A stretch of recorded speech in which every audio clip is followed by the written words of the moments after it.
Welcome to the Kratorian Chronicles.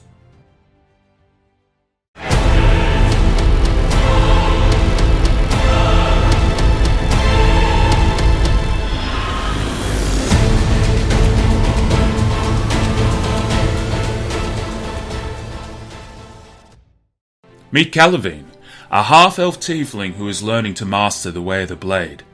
Our young intrepid adventurer, once a simple barman in the city of Easthaven, head west to the frontier settlement of Noldrin to start a new life. After taking several contracts to earn some gold, Calavene became addicted to the life of adventure, seeking fortune and glory, the thrill of battle, and claiming justice, sparked a side of him he never knew he had. On a bounty for a local drake herder, Calavene came across a cougar cub. Finding the parents had been mauled by a drake, our young hero took in the cub, calling him Nameless. The two have been inseparable ever since. Calavene was caught by slavers in the lands known as the Shattered Sands. It's here he became a gladiator, and now fights for his freedom. So Calavene, the story so far, after being banished to the Shattered Sands, was taken upon by slavers. These slavers gave Calavene a choice: either serve as a slave for somebody else, or have the opportunity to take matters into your own hands and fight as a gladiator in the arena. And perhaps, through great peril, gain your freedom. It's here that you met the spring elf, Tristalan, once an adventurer who tragically lost his friends on an expedition in the Shattered Sands, uncovering, from what he's told you, the remains of an ancient civilization that was swept clean from the history books. He said that he lost his friends there and he hopes to one day avenge them when he can also get himself out of this current predicament. There's many zany characters within the gladiator stable at this time. The orc that was also picked up the same time you were, Runak Splinterbone, the hot-headed barbarian orc. He's also now within the stables, and finding some other orcs, he's kind of blended in with them as well. He's hot-headed, he's a bit of a fool, but he seems like his honor is in the right place. Greytox, kind of the overseer of the establishment over the gladiator training camp, was once a former champion. And for some people, this is their life. They have the choice to leave, but they choose to stay. This is what they're good at. He trains you. He's pretty much what you could say is like in charge of the training camp. And then above him, the overseer and owner of the stable is a human, white-haired human in his 60s named Newix. Newix, the Giant Breaker. Back in his prime, you could say, his claim to fame was walking into the arena unarmed. And one of these famous bouts was fighting a hill giant in the arena, one-on-one, barehanded, using the environment, using tricks in the arena to his advantage. And that's how he came to fame and came to power within the Slavers Sanctum. When he retired, he killed the former master of the campgrounds and took it for ownership for himself. Since he took charge, being a former champion, the living standard here has increased dramatically. Previously, it was a lot more of like a prison camp that had their fortnightly fights or weekly fights. Now it feels more like a lifestyle. You guys have a routine, you're well fed, you have proper amenities, showers, bar, bathing, whatnot. You're treated more like a human being, but when that day comes in the arena, you're expected to give 100%. And when you don't, you will be punished for it. Newix is hard, but he's fair. You proved yourself against a, how should we say, stone construct in the shape of a gargoyle. Yeah, That's what it was, yeah. Using your initiative, you grab chains that were on the pillars. Try as you might, you try to trip the beast, you tried everything you could, but you prevailed and you became victorious. And you could say your infernal bloodline took over in a moment of passion as you released searing hot fire breath into the night sky to the roars of the crowd. And that is where we're going to pick up.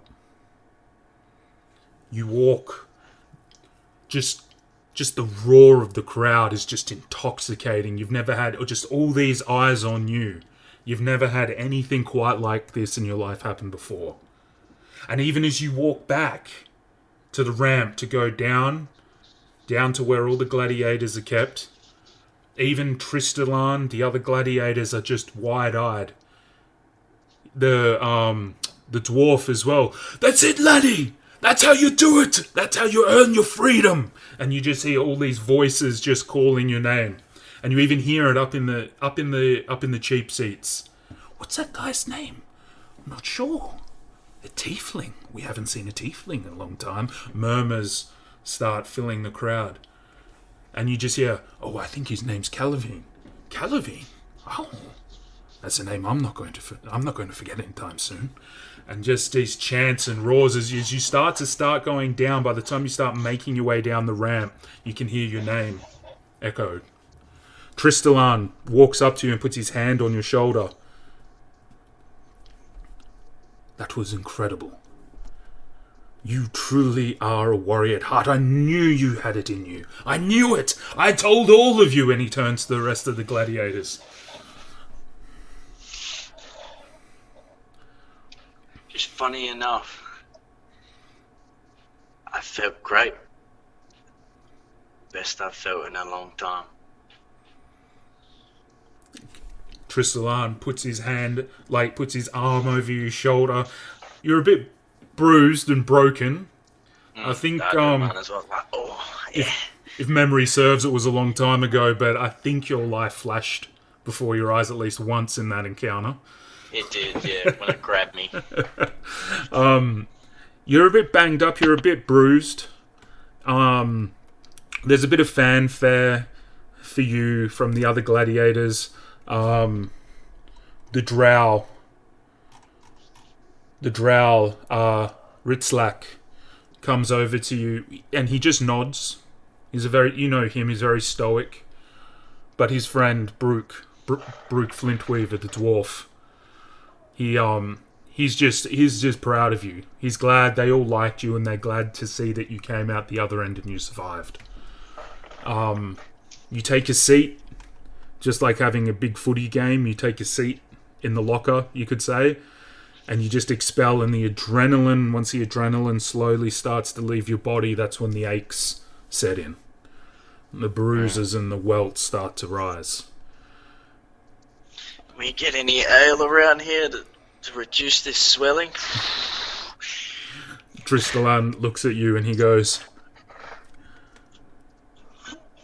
after tonight's performance, I'm sure Newick is going to have something waiting for us back at the compound. And he kind of gives you like his cheeky smile that he has. You were the last fight of the evening. I do remember that. Everyone was interested. Everyone in the Slavers Sanctum has a curiosity and an interest, and they tend to be the biggest bets tend to be placed on the fresh meat because they don't know what you're capable of. So there's a lot more of a risk within the gambling circuit of the community. So it's often the most interesting card of the night, you could say. You guys do make your way back to the compound.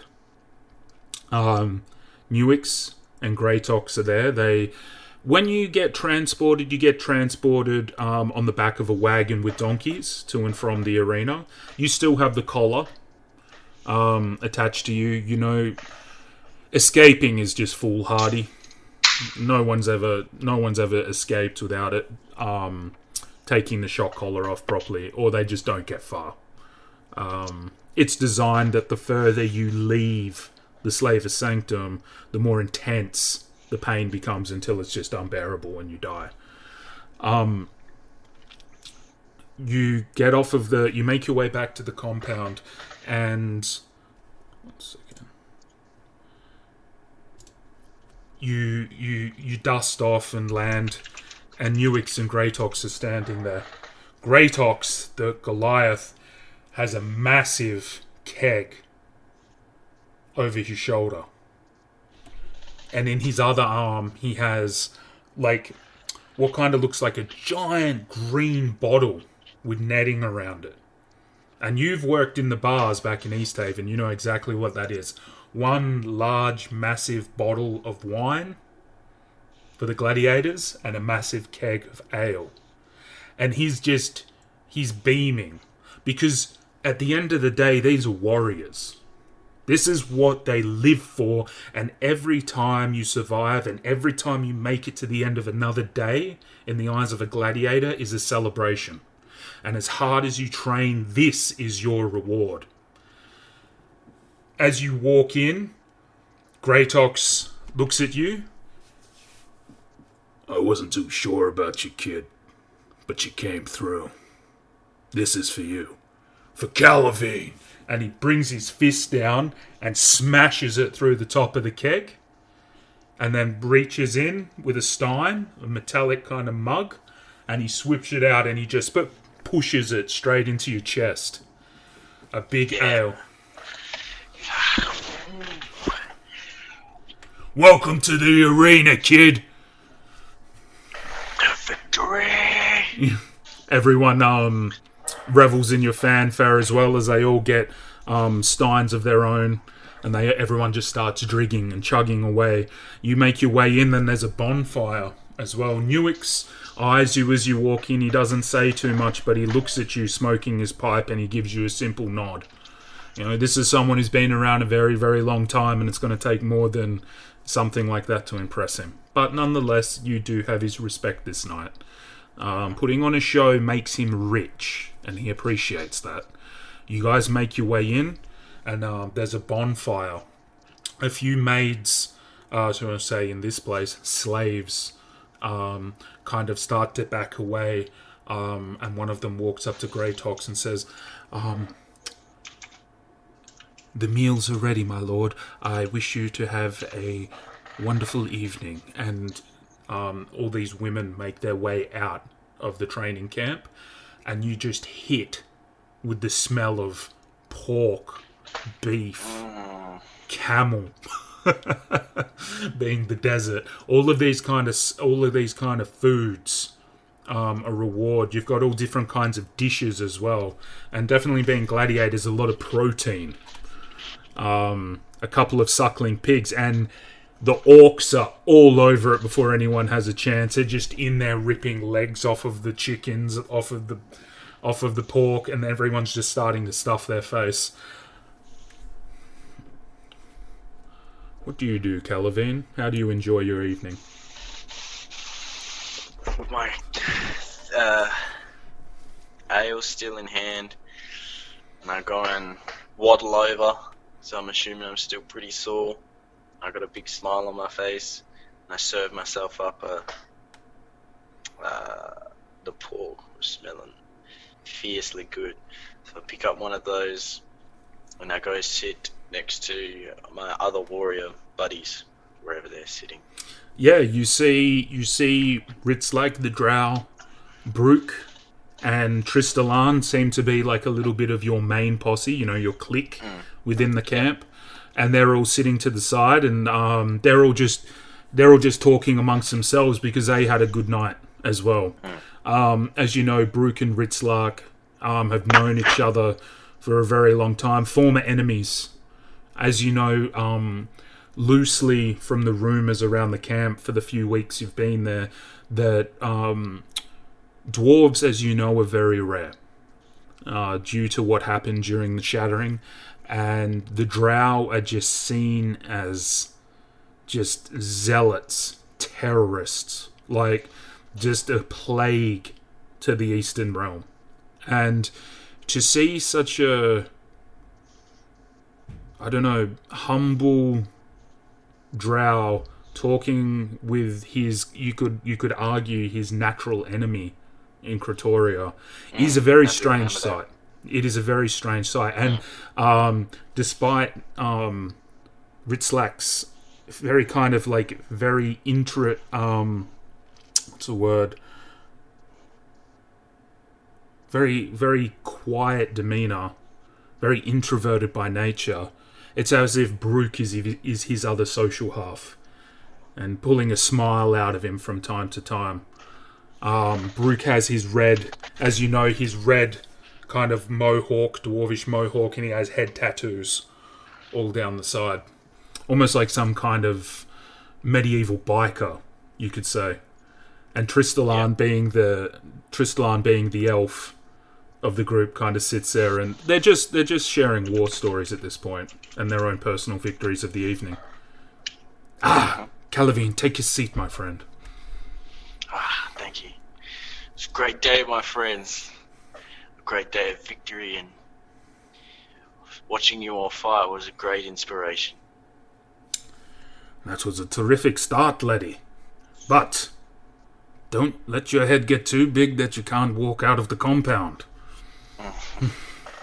Well, actually, I was going to ask you if there's anything that I could do better. If there's anything, any tips for a young one.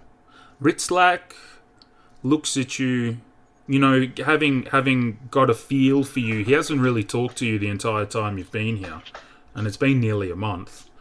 And he looks you up and down and he goes, "There is no substitute for experience. Keep fighting, keep growing, keep your training.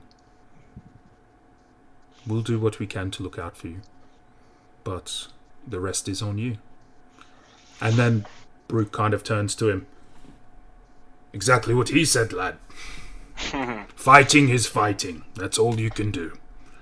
Keep training, and the rest is on you, really. I mean, I do have a partner in the arena, but you are a solo fighter unless otherwise. So it's on you." Tristalan just kind of nods. Yeah, that's something. Well, I guess living to see tomorrow, I'll get better and better. The rest of the night is just you keep going back and you drink and relax, and some of the fighters break into a song. Some of the Valmerians bring up some famous poems and kind of like kind of ballads of champions and whatnot throughout the night, and everyone kind of goes to sleep that night with a smile on their face.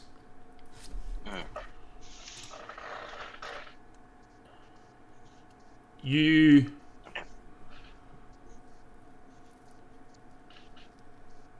wake up the next morning, late, slightly hungover. There's still some leftover food in the remember their dining quarters from way back when we were playing. So there's a few people, you know, feeling a bit sorry for themselves, but it was a great night nonetheless. And you see some people eating leftovers, and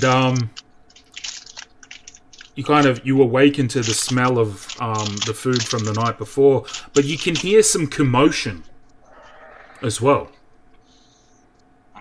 out in the training square. And you go to see, you see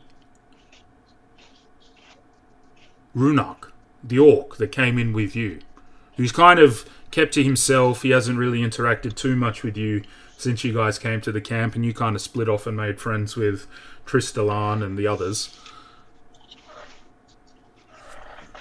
You see him. There's a human barbarian still with his chains on in the center. Greytox is behind him, and it seems like you've missed out on something. It's like you've walked in mid-conversation, or should I say mid-argument.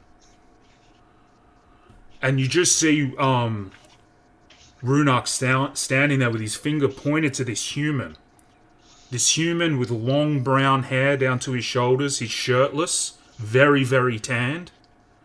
He's kind of got like almost loincloth leathers, and these kind of like fur-like boots. I mean, to the equivalent to me and you, he looks a lot like Conan. Like he has that very human, tribal look about him. Muscular, probably about 6'3", you know, highly muscled up.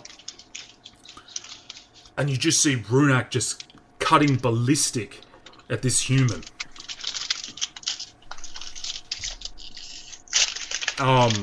He's yelling at him. He's like, you just catch things like, I will kill him if he sets foot in this arena. He is my natural enemy. The human just stands there, and he's just got like smoldering. Never seen this man before, and he's just smoldering, looking back at this orc. Our clans have been fighting for centuries. I will kill him. I will kill him! And he's just like, you just see him, and you see the other orcs kind of grab him, the twins. Kind of the twin orcs that fight in a duo that you remember. They grab him and they're pulling him back. And then, just with a smirk on his face, this new person in the fight, in the training area, just makes eye contact with Runak, and he just spits at him. Still chained. Runak breaks free, and he runs, and he pummels and punches this barbarian square in the jaw, knocking him to the ground, and just starts feeding him, standing over the top, giving into like his kind of orc rage. And then you just hear from Greytox, enough! And as you know, he wears that gauntlet, and he hits the gauntlet, and you see Runak kind of stand up, and he's shocking, kind of like being tasered, and he falls back into the sand. Whatever petty squabbles you had outside in the world are irrelevant here. You belong to us. Never forget that. You have no past, no future, only the arena. And you see Greytox, this massive 8-foot Goliath, standing over the orc, just making him look small and insignificant. If you step out of line one more time, Runak, I will put your spine on my wall. Do you understand me? The orc just looks up at Greytox defiantly. As you know, being a warrior, if he gives an inch even to Greytox, he will lose status, especially amongst his other orcs. He just nods without breaking eye contact with the Goliath. The barbarian just stands there, blood coming out of his nose, coming out of his lips, and just kind of sand caked all over his face. And he goes, my younger sister hits harder than you. Ha! Pathetic. To think that you survived the arena. That's enough out of you! And you see the Goliath snap at the newbie as well. So be it. And he just looks away. What is your name, gladiator? Tuga.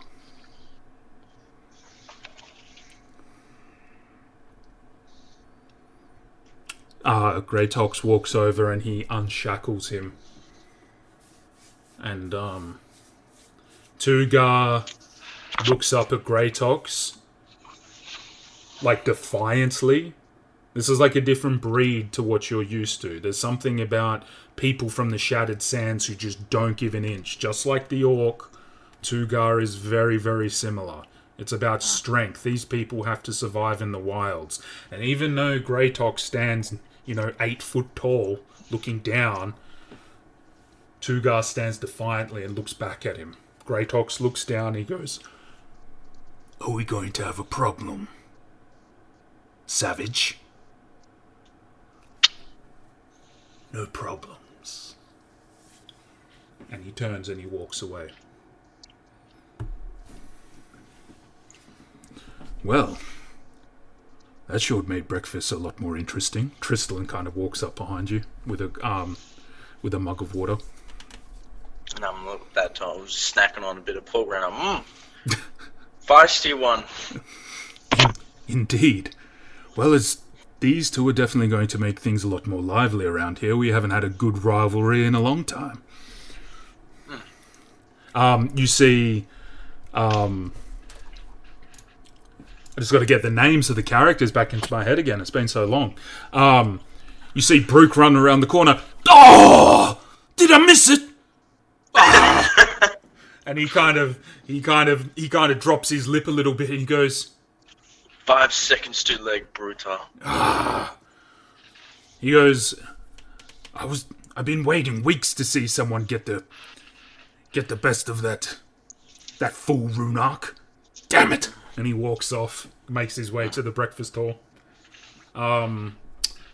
Following suit, as always, you see Ritzlak walk past and just kind of nod to both of you.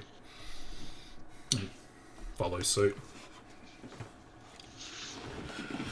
Well, it is 7th day. I suppose we have the day to ourselves. What say you? Yeah, a 7th day. A rest day. I suppose it's well needed. I'm still feeling crunchy as I just like stretch out. Some things crack and some things bend. Now, ask me a question, Jay. When you were fighting in the arena, were you using Broken Smile or Shah's Legacy? I used a great sword from the armory. Yes. A standard great sword. Cool. Yeah, just a standard great sword, which I think does 2d6. Yep. Can you do me a favour? It's at that moment you're kind of stretching and you just you feel heat on that mark. Just a gentle, still there, like almost like you know when you have like chest pains, but it just feels like indigestion. Just that really tight, burning sensation in your chest again. Make me a perception check. Do you want me to do it? Yeah. Can I do it with my dice? Yeah, for sure, dude. For sure. I trust you. Ooh. Oh, really? Oh, brother. That 20, boy. Welcome back, baby. Welcome back. That's good. You're sitting there and you kind of look up and you're just stretching your chest and just trying to crack it and you're just like, it just comes and goes. And you look up and as you look up to the corner, you kind of, as you know, it's like this really, the kind of compound's made out of this compact mud, you know, like what you see in desert kind of like settlements. Yeah, like mud brick. And stuff. Stuff. But the sky's open in the training area and you kind of look up and you make eye contact with this buzzard. And it's staring straight at you. And it's almost as if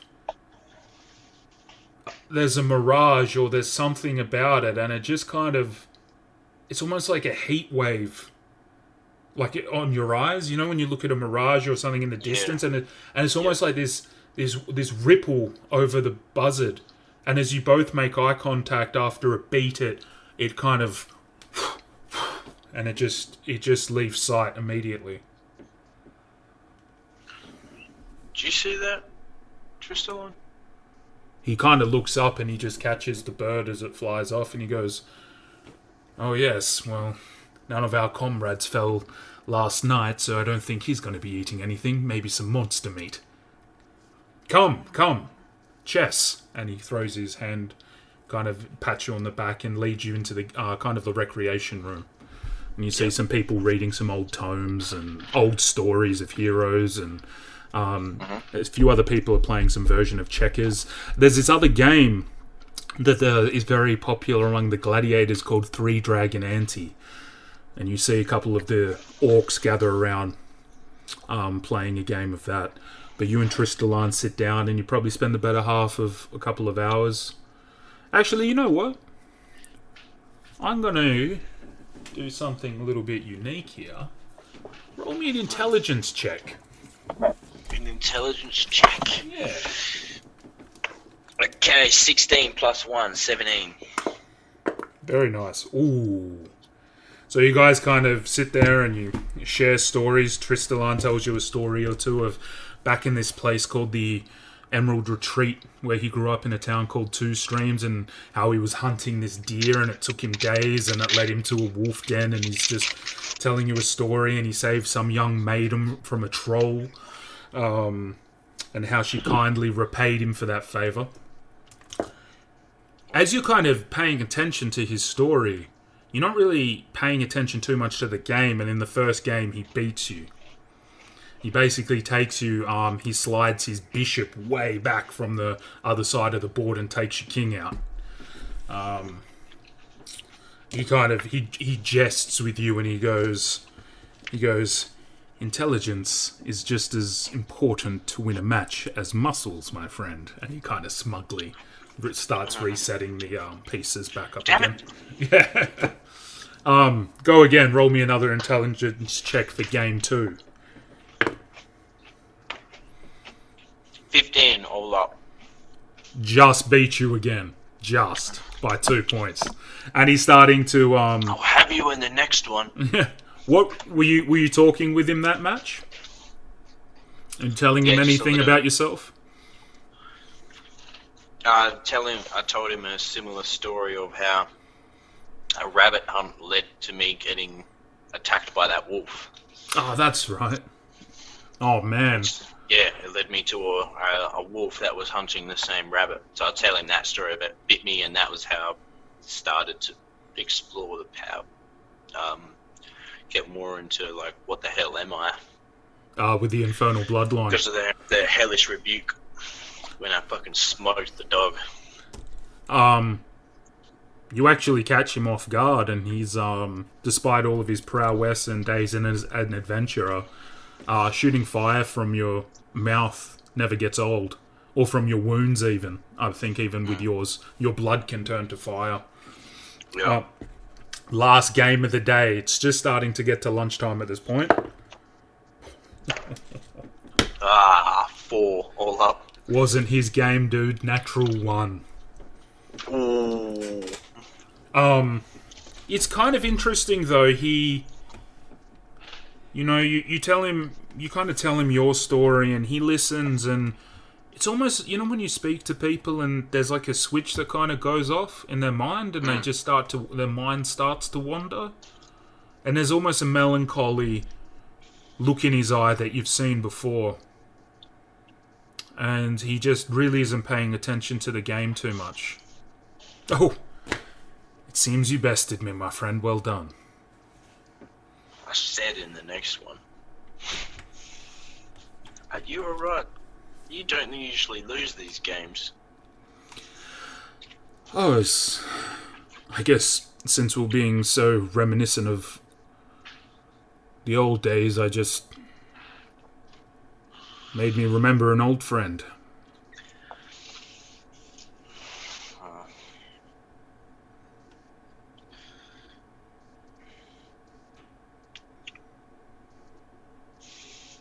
Anyway, looks like lunch is ready, and he kind of packs up the pieces, and he despondently bows out, and but you can see he kind of just wants to be left alone.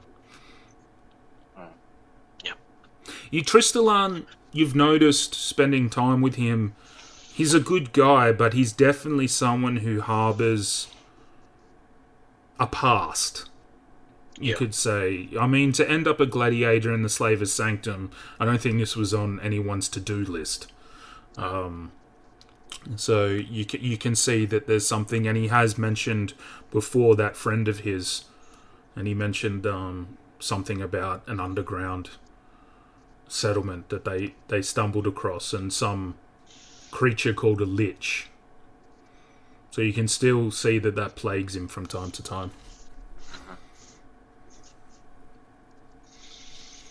Yeah, I leave him be. I see. I kind of have a like an understanding, compassionate expression.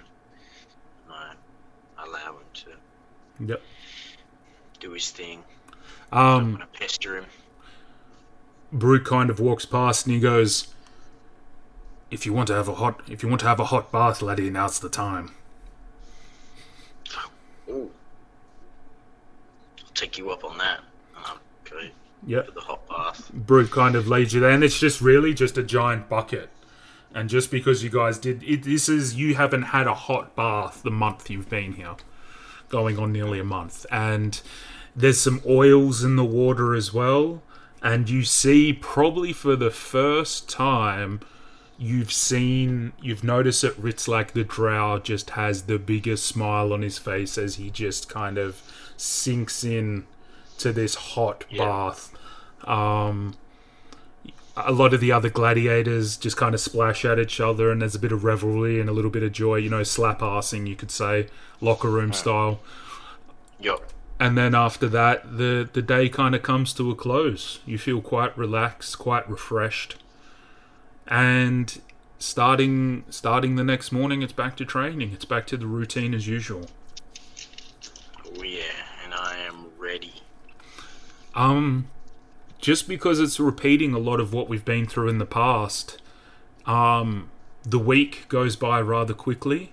You do see a few, passionate outbursts between the human barbarian and the orc as well throughout the week.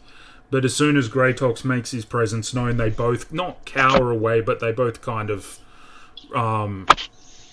peel back a little bit. Everyone watches on, laughing and just poking fun at the situation. A little bit of drama goes a long way, especially in a, you could say, prison-like setting.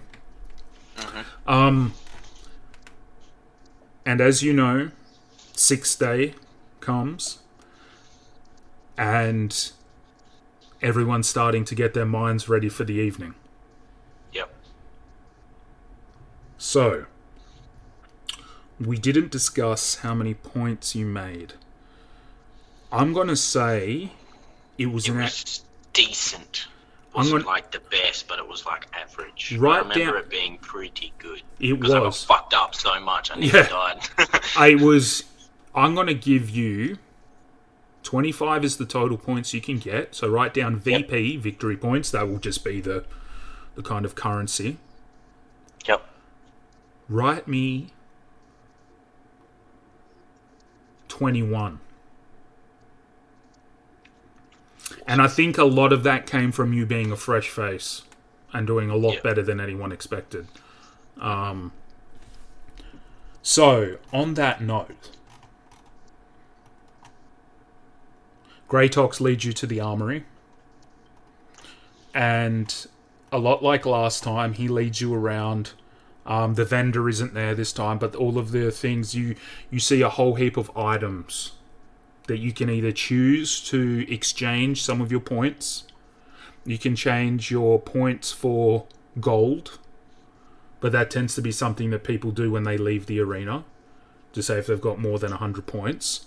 You can get... do you want me to go through what you see? Item-wise? Just to get things running smoothly, Calavene kind of looks at if there's a battle axe there. There is actually. Sorry, not a battle axe, like a two-hander, something that does a 2 times D6. He has great sword or something. Yeah, there's a D12, which is the equivalent. It's a similar thing. There is an axe of bloodlust. So Greytox kind of walks over. So you want something that's going to do some damage, huh? I like the way you think. Come with me. And he goes, this one here is not from my tribe, but I've heard rumors about this axe. It's a two-hander. You need to make a DC Wisdom saving throw. Greytox continues. He goes, supposedly the legends go that the spirit trapped within this axe wasn't a happy one. It's filled with rage and hatred towards all enemies. I can't remember his name, but he was a great Goliath fighter. He used to fight a lot of giants and even took out a lot of demons along the way up in the Frigid Kingdom. He goes, basically, it does a lot of damage to giants, people like myself, Goliaths, and ogres. Does extra damage. It's made for bigger creatures. I guess I've already got something like that in my possession. More great beasts, though. He walks around and he goes, yeah, that's fair enough. If that's not to your liking, we had a Solarian paladin come through here a few years ago. He won his freedom and made his way back to his empire. Good riddance. What a handful. Zealots, the lot of them, I tell you what. Lythander this, Lythander that. Goes, this blade apparently does a lot more damage to undead creatures. Apparently it's infused with the light of his god or some nonsense like that. So if you hit, I don't know, what are they called, like zombies, like some places to the east, I think there's a few marshlands that has creatures like that. We have them come through the arena from time to time as well. Basically, you're going to do a bit more damage. A lot of you... Got anything that... anything big? What do you mean? Great sword. I mean, are you looking for just a basic weapon, or do you want something with a bit of arcane kick to it? I'm thinking a little bit of kick. Okay. Let me have a look here. How do you feel about two-handed weapons? As in, a hand each. Scimitars, or you just want one big boy? Ooh. I tell you what. Dual wielding. These have been sitting on the shelf for a while. And he reaches up and he pulls down these ancient-looking blades, almost like a bronzish color. And they're kind of like engraved with this serpent that kind of like wraps around in the inlay and the design. These, I've used these before. Check this out. He steps back and he lets go with the blades, and they float there. Pretty fucking cool, huh? Here, grab that spear. There's a spear over there. Try and stab me. Do it. Alright. And kind of, as the spear comes, one of the scimitars, almost with a sentience, just comes down and chops the head of the spear off the rest of the handle. Pretty fucking cool, isn't it? That's a decent sale, Great Hawks. He goes, these ones here, we just call them the dual scimitars of the Blood Guard. Apparently, it does an additional damage of, it does necrotic damage. It makes enemies wither away when you hit them. But it also can protect the user, like you just witnessed. How many points? Let me have a look here. These blades, a pretty big fucking deal. 20 points.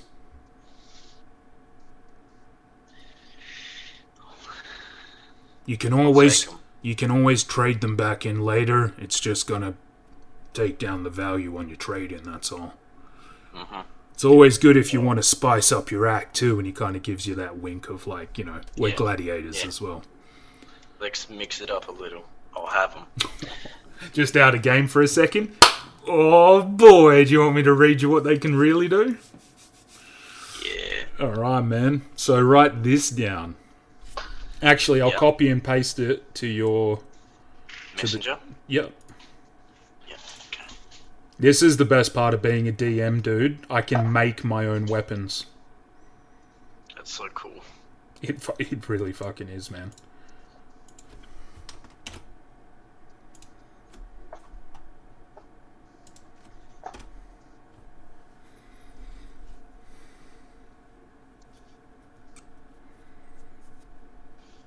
I'll read it out for you. Dual scimitars of the blood god. So they do 1d6 each. At plus they do necrotic damage, plus 1 necrotic damage with every hit. So you get... So whatever damage you do, add a plus 1 on top. So it's a 1d6 roll. Is that per blade? Or is it just... So what it is... like an attack? So how it works is, because it's coming back to me because I made this a long time ago, you don't even have to wield these by hand, Jay. These are like... They float there. I can just have them sitting there. Yeah, so it's almost like a... So you can have like whatever weapon you want in your hand, and these two bad boys will flick up from your hilt.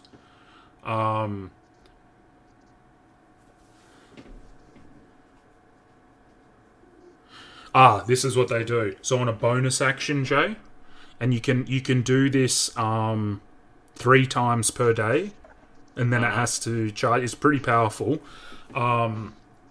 It has 3 charges, so I imagine it like energy. It has 3 charges. On the first charge, you can increase your AC for that turn by 2. It's almost like taking cover, like it gives you the ability to not be behind cover. If you use 2 charges, it gives you 3 AC. And you can also, if you want, when you use it, you can use a charge to do 1d4 necrotic damage. That's right. Yes, there's a price. Sorry, dude, it's just been so long. So when you whip these bad boys out, it takes damage to use them. That's the downside. 1d4 necrotic damage to the caster. Each charge you use. Yeah. Yeah. So it's pretty much a thing where you might be about to get hit for a fuckload of damage, but you're willing to take a bit of drainage. It pretty much drains blood from you to use them. Yeah. And you actually notice when Greytox puts the blades back, you can see that his hands are bleeding. And as he kind of... And then the blood goes into the hilt of the blade, just like magic. It goes... He goes, oh yeah, that's a pretty nasty side effect, I forgot to tell you. It's up to you if you want them or not. It's pretty much my version of an interesting shield. More than a weapon. You can use them as a weapon, but unless you're proficient in dual wielding, they're just going to do 1d6.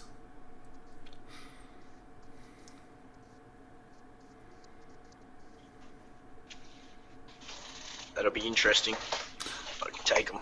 You taking them? Yeah, Let's boy. mix it up. Yeah, nice. Mix it up, get interesting. It's almost like having a shield without needing a shield. Right. Awesome. Legit. This is the thing when I create this stuff, you never know what people are going to take. That is now yours for 20 points. You are down to 1 point. 1 point. 1 victory point.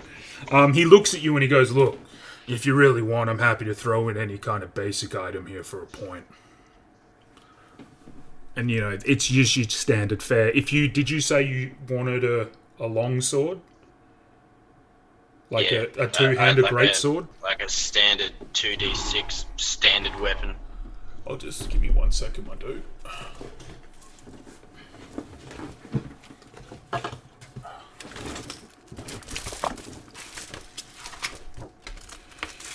Because an idea would be is that while they're protecting you, or while you spawn them to attack from like behind or something, I can still wield a greatsword. Yeah. That's how it works. It's basically they're sentient blades that kind of float around you, or they're telepathically kind of connected to where you want them to be, but they have to be within your 5 feet. And they they're designed to block any incoming damage. Like you said, if something comes up behind you, or if there's multiple targets, as a bonus action, as a reaction, you can roll a d4, take the damage, and possibly, how I say, but you just won't know what I've rolled, so you're kind of taking a chance too. Yeah. Yeah. Okay. Or actually, no. Got here. Yeah. Cat has a 3 charges per day. One of those charges teleport anywhere within 60 feet. Yes. There you go. So I could say like spawn them behind an enemy, guy. Get a hit in, and then spawn them back. Yeah. Correct. Okay. Yep. Does it make sense with what I've written? Yep. Cool. Yeah, I can follow that. I might just have to come back to it. Yeah. In a little battle scenario, yeah. Okay, cool. And he kind of looks around and... Yeah. So you want a great sword, huh? Yeah. Here you go. Pick one. And it's just like a line. It's an armory, so there's all different kinds of great swords. All very basic in design. Yeah. Yeah, I'm still a little nervous to use my one. I'll save that for a rainy day. Yep. Cool. The day progresses. You all jump in the wagon later that night. Everyone, it's game night. Everyone's a little bit into themselves. Everyone handles the pressure a little bit differently. You never know if this is your last day on the planet. So everyone kind of gets in. Even Tristalan kind of just goes into himself. You've seen him fight. He's incredible. Everyone here who has survived is good at what they do. Or else I'd be sweeping floors for someone. Yeah. You make your way into the arena. You're all shuffled into your holding cell, and straight off the bat, I would like everybody to welcome Calavene into the arena. And you kind of just hear straight. You walk into the arena. People know your name. It's been a week. You've been in the compound. You don't know what's happening in the Slavers Sanctum. You walk in and you see what looks like some young nobles, probably in their late teenage years, with red paint or dye on their face, and they have like these ram horns stuck on their head. Almost like... Could I have the cool ram horns where they like point forward? Oh yeah. Oh no, these guys, but even theirs just look silly. Like they're almost like cheap goat horns or something they've just taken from like, and they kind of like, Calavene, you're the man, and you just hit, and they've just got ale, and you see a lot of people like murmuring to each other, but you've got to focus because as much as the fanfare's amazing, you look across to the other side of the arena. And you kind of hear this booming voice coming across the stadium again.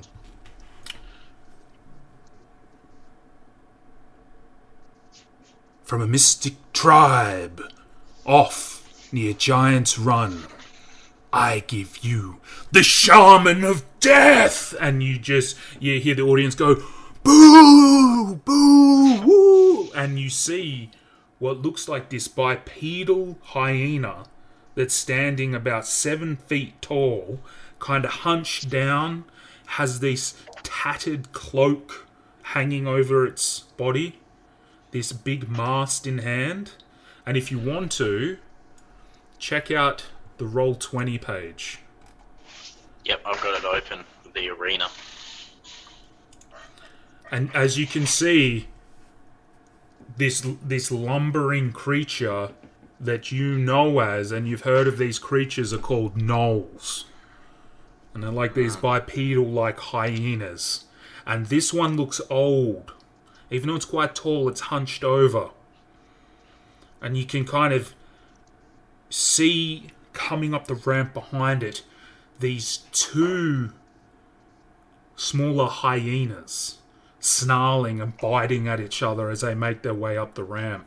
This kind of shamistic creature kind of looks around up at the crowd and just... and then he looks at you. I'm going to get you, my friend, to roll me some initiative. Woo! Let's fucking go, boy. Oops. 17, 22 total. Right, so Jay, just before we get started, see if you can move your mini around, my dude. If you can grab that bad boy. him? Yeah. 1 second. I'll just activate it. Yep. Boom. There you go, buddy. Try that. Oh, yep, there we go. Okay. Cool. Yep. So I'm here. Um. Bam. Okay, so 1 second, my dude.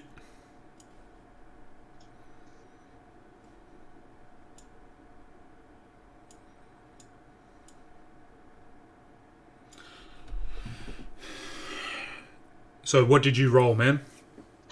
At 23 overall. Oh, all right. You take the initiative. This creature's just kind of startled by all the noise, and the hyenas kind of come up into almost like a defensive stance, almost like they're trained, and they kind of stand at the heels of of their master.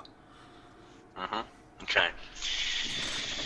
Alright, from what I can see, I've got my 2 swords on my back, my scimitars, Yep. my back. I've got my walking with my, I guess, great sword, my 2d6 or 1d12. Yep. Sword.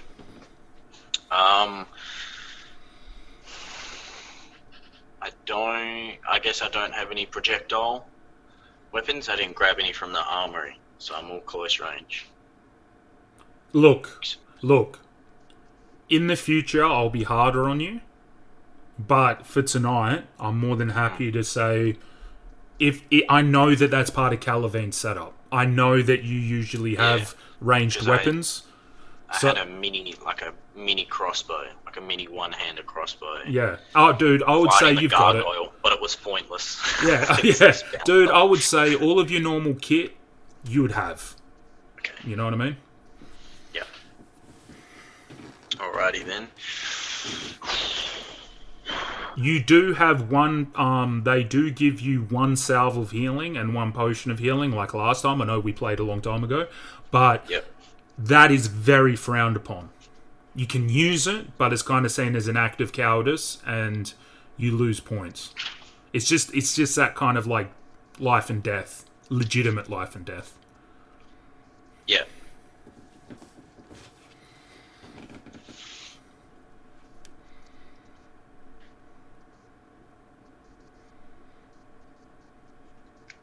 And when we get more of a setup, dude, I'll get some music playing and stuff like that as well.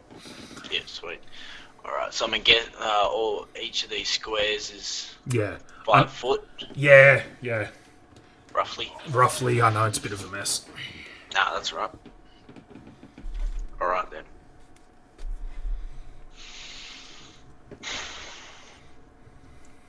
So, I'm going to do a perception check on a quick scan of the hyenas. Yep. And to get a good the 2 dog boys, not him himself. Yep. Just to get a good idea of what they're about, which is I only got a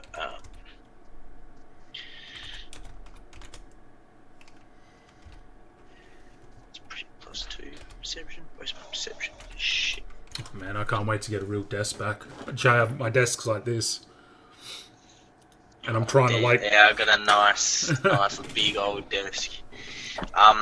So only a 6 for my perception check. You kind of look at them and they look really wiry and like almost starved. That's about all you can pick up from them. Okay. Alright then, I'm going to use my move. If I have a move, I'm going to move to this pillar. Sure. Can you see that on your screen? I sure can. Okay. I'll move to there. And I'm going... Because I'm trying to get... You've got about 10 feet of movement left, don't you? Yeah. Because I got 30 feet. Yeah. My speed. And I'd say that was 15, so you've got another 15. Yep. 3 moves, 15 feet. Yep. Okay, I'm going to hit here. I'm going to shoot at this guy. Yep, just double with click it, and my it should. first action. Yep, just double click the enemy for me, and it should light up for me. Like I should get an aura. Okay, I'm trying to double click, but it won't work. All good. Just left or right. I'm going for the right because the left is out of my line of sight. I'm going for the right hyena with my handheld crossbow. Go for it, sir. Which is a D8.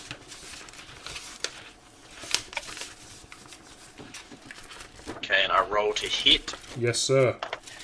for a natural 19. Oh.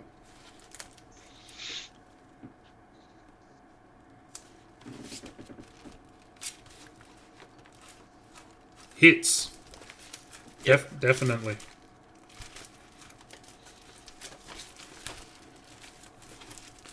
Okay, and now for my base damage is 4. And is it I've got here for a crossbow Dexterity. plus 7 piercing, which is proficiency and my dex. Yes, and being a fighter, you guys are insane. You're good with everything. Yeah. Yep. So my proficiency plus my dex is 7, so 4 plus 7 is 11 damage. 11. God Yep. damn. This hyena is just kind of like watching you, but his master hasn't quite let it off its chain yet. And it's just looking at you, and you just pop out, boom, and you just hear this yelp, like that kind of like yelp that a hyena would make. You see the arrow sticks true, and it's kind of sticking into like its shoulder and its neck area, and its wound, it's already wounded.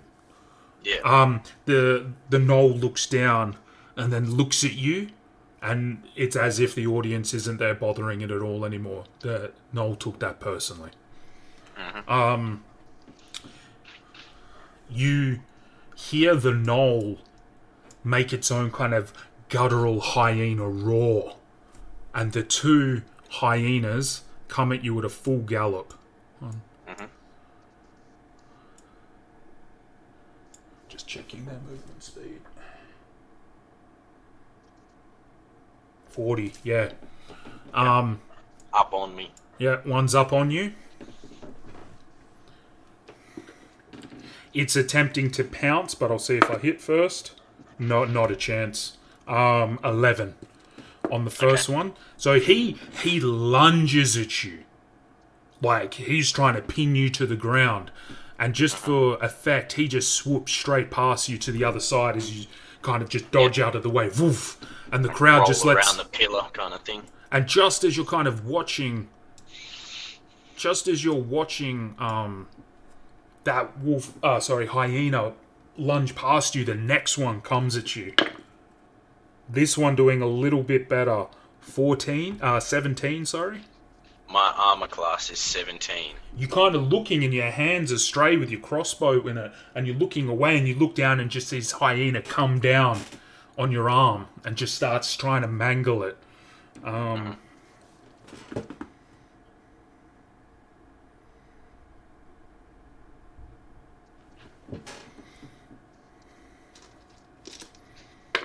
Ooh. That's going to be 4 points. 4 points of damage. And in this unique situation, it's almost as if he's trying to get the crossbow out of... It's like something's going on and showing some real sign of intelligence behind the eyes of this hyena. It's as if it's trying to break the crossbow from your hand. I need you to make me a strength saving throw. Natural 19. Oh, yeah. So 22 all up. You're fine. It kind of lets go at this point, but it's getting ready. It looks like it's about to curl back, and it's going to go at you and try and do what its brother did. Yep. Your focus is so on the two hyenas. Just let me see the distance here, just so I'm not... Just because the squares aren't actually squares, I just got to try and get that.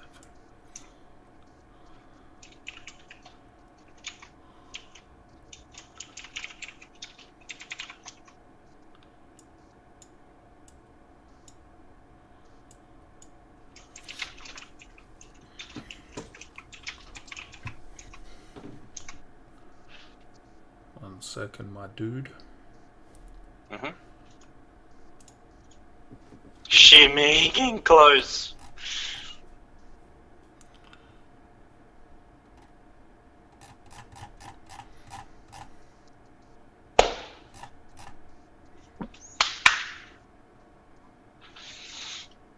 You kind of look over, Jay, as this hyena kind of lets its grasp go on your forearm, and you see this gnoll look down and just start kind of like waving this kind of short quarterstaff in its hands, and it's looking at you.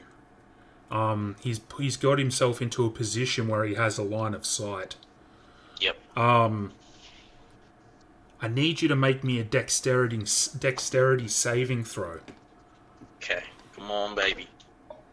Fuck, natural 1. Oh. You're standing there and you're just preoccupied and you just look up too soon as you see this flame eerily floating, not fast, like anything you've seen in previous combat, but this greyish black flame float through the air and gently land on your chest. I'm going to just... Goddamn. The flame, and rolling that natural 1, Jay, the flame engulfs half of the top of your body. And this searing heat, not fire, this other kind of almost magical fire just engulfs the top half of your chest. God damn. This is known as well, just for you, because you haven't played the class, Sacred Flame. Okay. Where's my goddamn stats? I'm pretty sure it's a D8.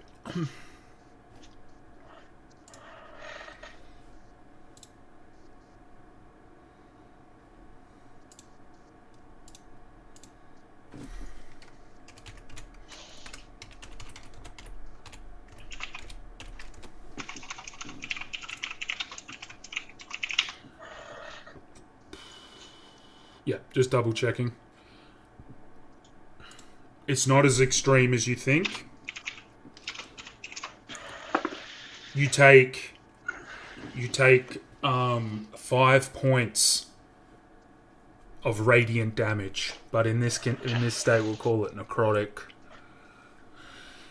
And it's just this black hellfire that's just kind of it's stuck to you and it's not coming off. And almost in a kind of reflex, you go to put it out, and it attaches itself to your other hand.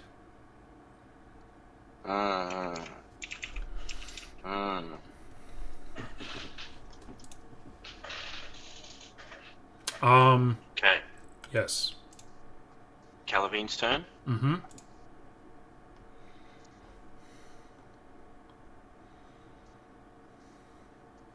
The audience is gasping at this point too. This is something a little bit different to what they're used to. Alright. Okay. So, hyena's on me.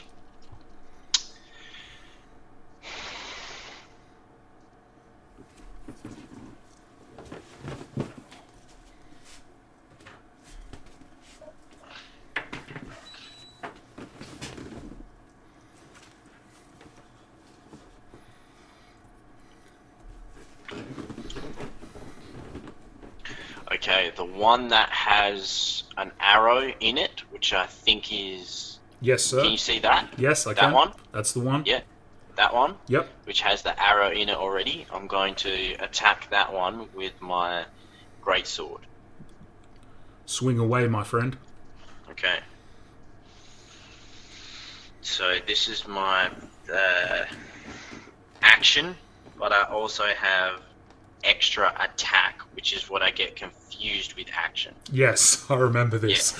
Yeah. So I remember the 20-minute debate and you just looking at me like, what the fuck is he talking about? Yeah, huh? What do you mean? What do you mean? It's extra attack. I want to use my extra attack to jump off and do a backflip. I want to flip off these stairs and shoot my crossbow through my legs. I love it. Okay, so first action. if I, for example, say if I like do a side step here. Yeah, there's a pillar there. Yeah, like around the pillar. Yeah, sure. I'll allow that. Without, oh no, okay. No, you will get an attack of leave, opportunity. Yeah, because I leave this one. Yep, okay, no, I'm going to stay where I am. I'm going to, okay, I have to remember I only have 4 superiority dice.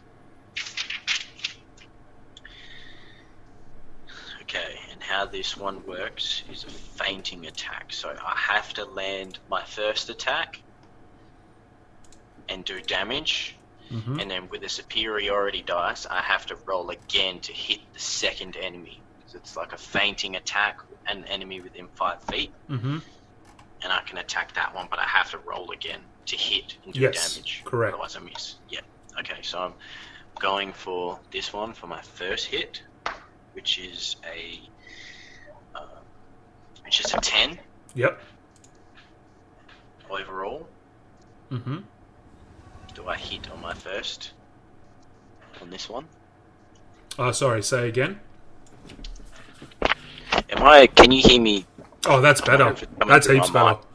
Okay, it's coming through my mic then. There we go. Yeah. Okay, so I rolled a 10 overall. Miss. For my first attack. Miss. Okay. Okay, so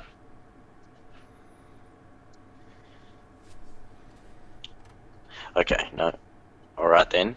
Because I missed that one, I can't do the fainting attack. Mm-hmm. I'm going to go for extra attack.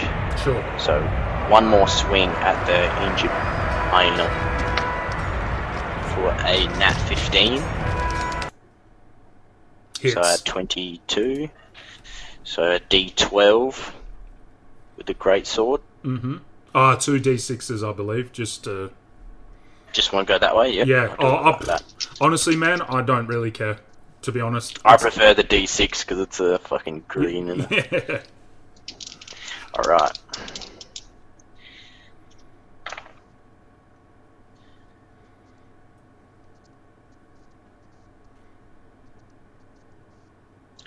I also have, before I read my damage, I have Savage Attacker, which I can use only once per turn. Yes. Savage Attacker lets me re-roll and choose the higher damage. Yes, sir. Correct. So I rolled a 6 and a 1, so I'm going to roll the 1 again for a 1. So 7 plus, so 14 damage with the greatsword. And that was going to the one with the arrow in it? With the already damaged one, yeah. How do you do it? You slay the beast. Okay. Yep. Okay.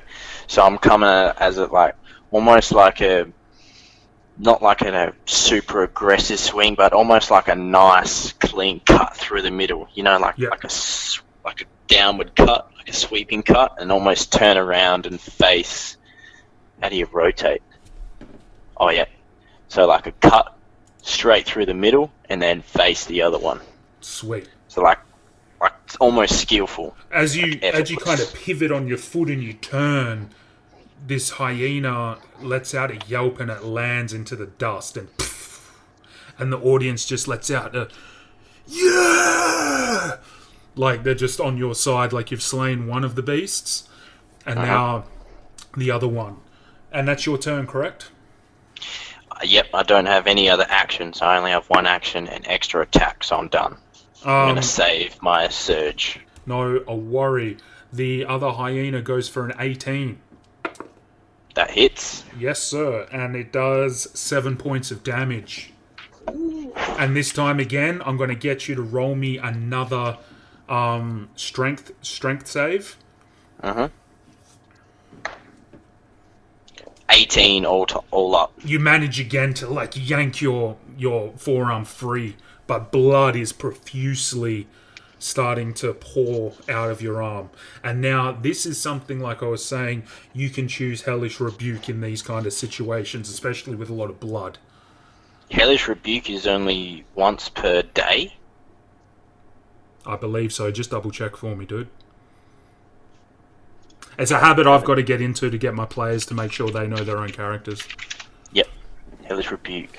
5th edition. Yep. casting. It's a reaction. Yes, to this. Instantaneous. Yep. When you hellish rebuke, instantaneous war. You point your finger at a creature's damage and it's trying to hellish infame since the creature must say. So if I'm excreting it from my blood, it says 60. No. You point your finger at the creature that damaged you momentarily by a hellish flame. So by a creature within 60 feet. But if we're saying if it's from my blood, would you say it's 5 feet for me? Oh, It's coming out of my body. Yeah. I didn't know Hellish Rebuke was up. I didn't know it was 60 feet. I thought it was touch.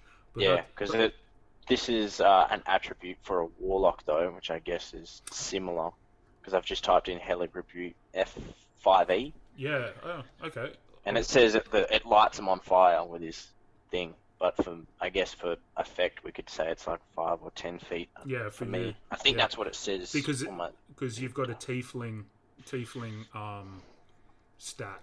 We'll go over that. That's okay. But for now, yes, if you want to, I believe I've got to make a dexterity saving throw. Dexterity saving throw, and it's 2d10 damage on a failed or half as much on a successful. No worries. So yeah, I'll do it. For today, because I know you're a fighter, you don't really need to worry about this too much, but there's a formula for saving throws. It's usually for casters.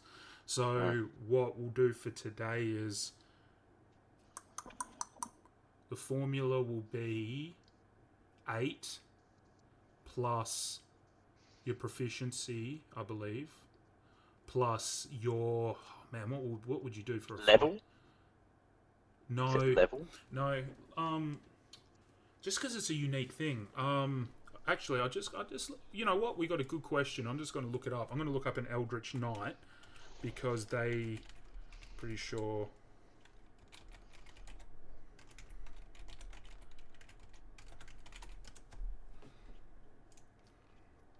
I just want to know if it's strength, charisma, or what they use for for what you would use for this.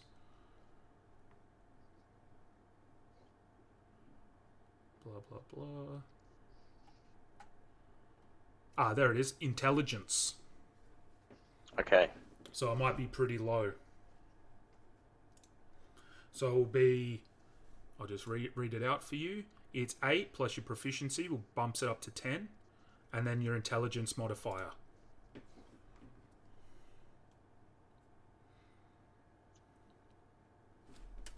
Yep, okay, so it's only 11, so it's pretty low. Cool, so I've got to beat that. Yep. And I beat that.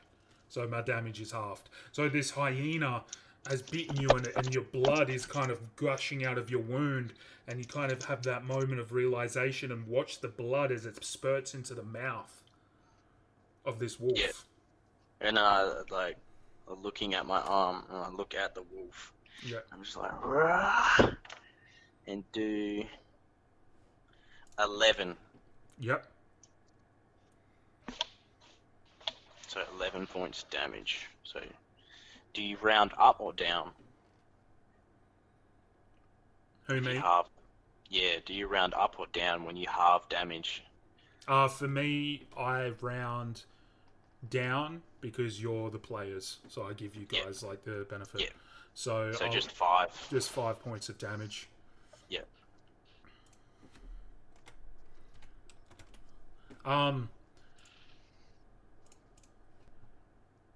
You kind of, this flame kind of licks up and the crowd again roars. You know, you're kind of, you're dazzling them with these incredible feats of this infernal bloodline of yours, really enrapturing the audience. A lot of oohs and ahs as this flame just cuts loose and the hyena yelps and snaps back and lands on its back and scrambles in the dirt. It's at that moment you kind of catch a glimpse again of this knoll in the distance. I'm going to guess you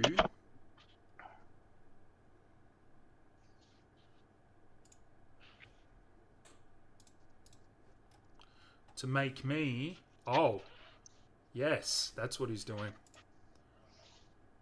You kind of make me a perception check really quickly.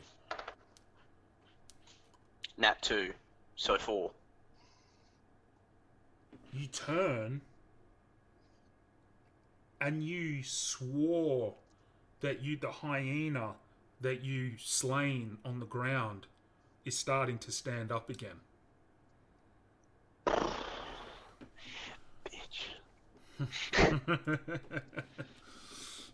You just see it start to move and convulse, and it's starting to let out this kind of guttural kind of snarl as it starts to stand up again. Its eyes this time are black. Great. The wound where you slew it is still profusely bleeding.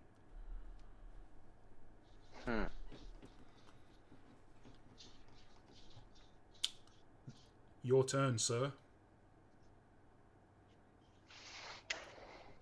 In the short of it, Jay, you swore you just killed that thing. Oh no, swores. Okay.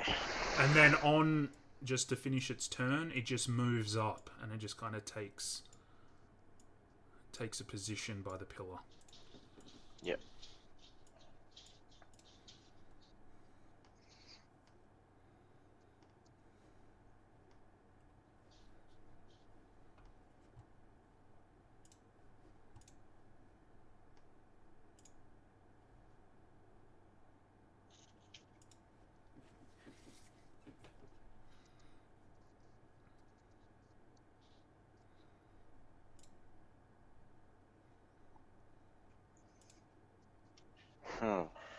Okay.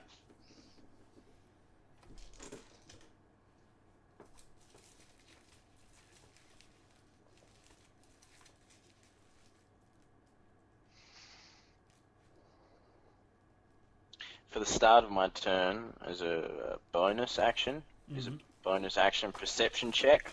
Want to do a perception on the hyena that has apparently been raised from the dead. Yep. Just to see if I can be I'm always, just another thing too, just a house rule of mine. Perception checks for my players, I'll always allow as a free turn, free action. Okay. Yep. Yep. I promote it with players. Yep. Yep. So, yeah, I'm gonna do a perception check on that one that come up for a overall 18 perception check. So I want to find out, is it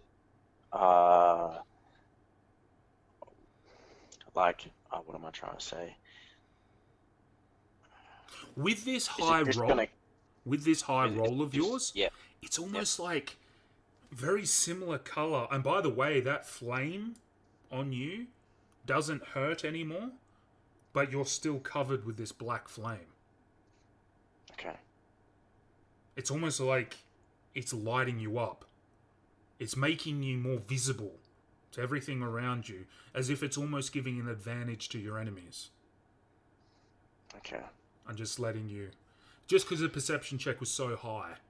Just to... Yeah. You notice that on yourself, and you look down, and this similar kind of... Not quite the flame, but this creature has like an aura, this black aura around it, that kind of slowly dissipates as it begins to stand, as if it was some kind of strange life force brought it back. Okay. And you look over, and you do see the kind of cloaked gnoll with its gnarled quarterstaff just kind of sitting there finishing some kind of incantation. Alright. I'm gonna disrupt that motherfucker. Okay. I use my bonus action to, say, hold my blade, my greatsword, because I know it's a two-hander. Yep. Hold it in one hand and use my bonus action to draw my crossbow and take a shot. So just for the sake of it, your action will be to shoot the gnoll. Yes. Bonus actions are smaller things. Shoot. Yep. Okay. Yep. All right. I'm gonna take a shot at the gnoll. Try and just shoot at. I'm gonna go for his face. Yep. I'm too far away to be super accurate and blind him or some bullshit. I'm just gonna go for his face. Be specific, because if you roll high, you know how I play.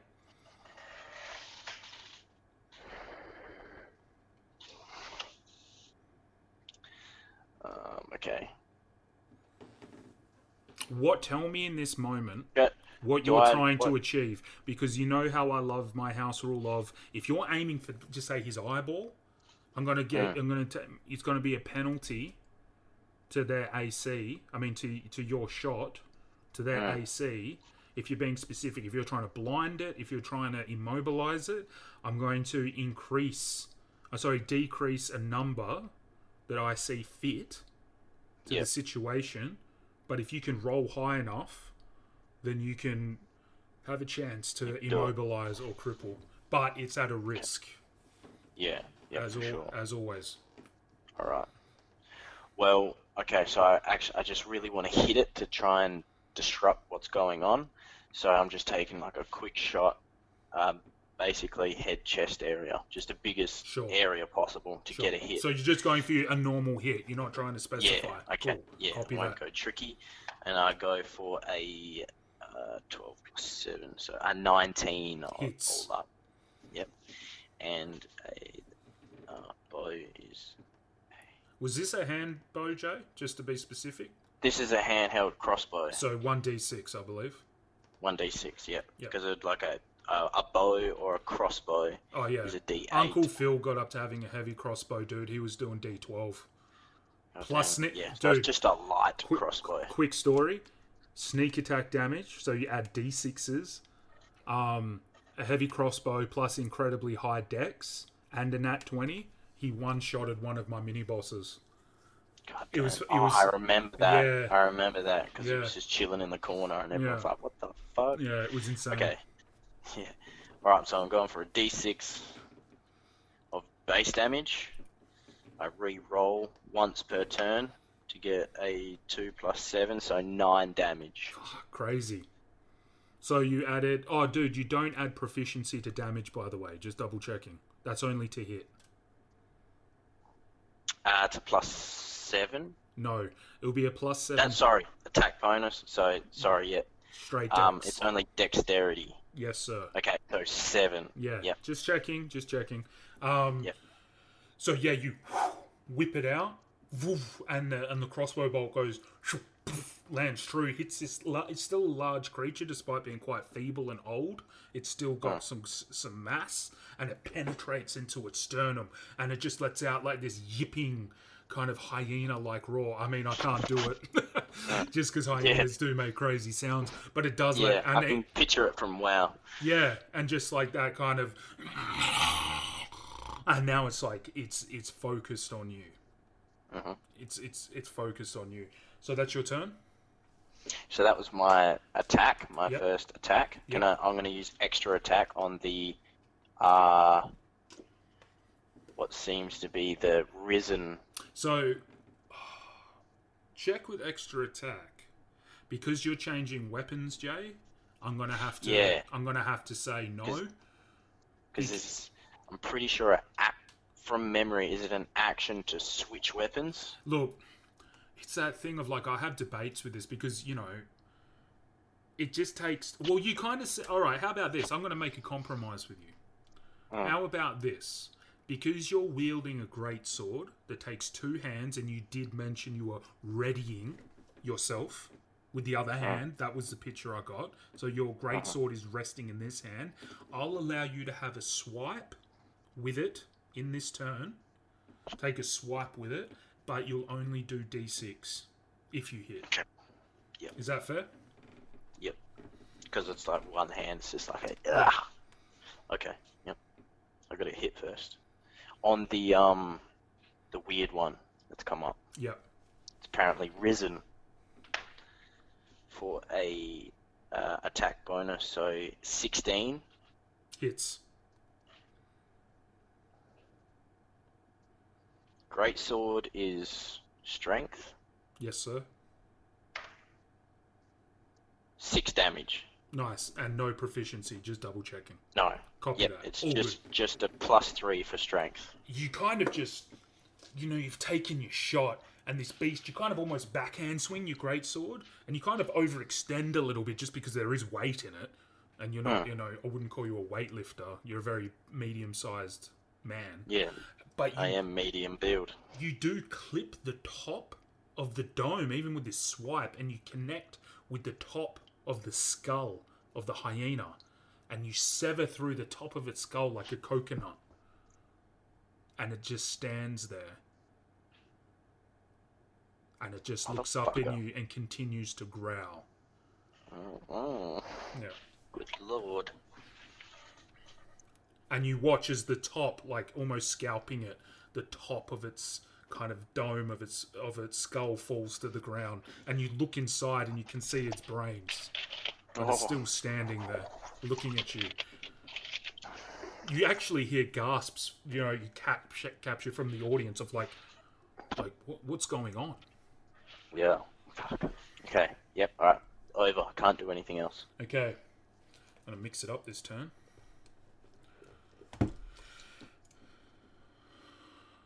Jay. I need you to make a Constitution saving throw.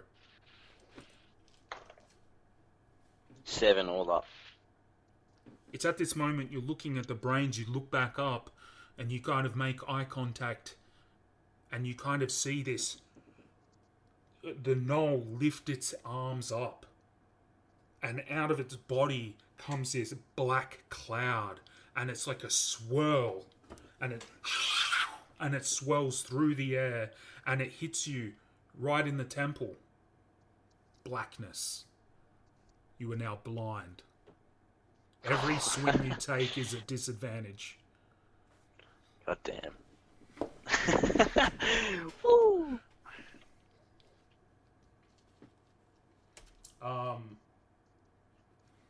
1 second, I just need to check some stats. That's his turn. The wolves continue their onslaught. Miss. One of them misses. Yep. The second one hits, because yours at 17, wasn't it, for you? Yeah, 17. I need you to make me a strength saving throw. It's in the darkness. Within like, not even a second, you feel one chomp at you. Oh, wait. Let me just check the stat for blindness, because I think they have advantage on you. I'm just going to double check that. Just to double check the stat of blindness. It's been a while. Yep. I know I'm a DM, bro, but I'm only human. That's so much info, man. Oh, I might, just while you look at that, I'm going to grab a can. Do it, my dude. Okay.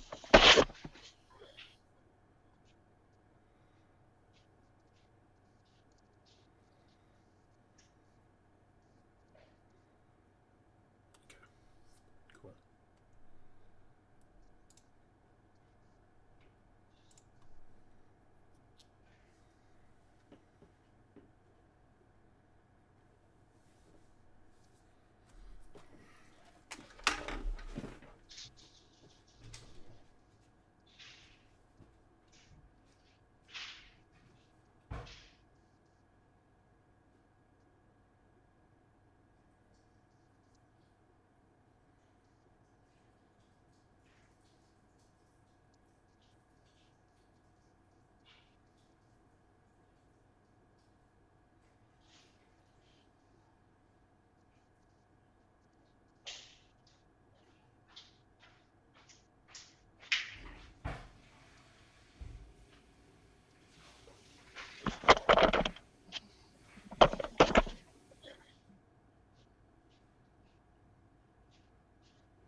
how good it is to be back, bro.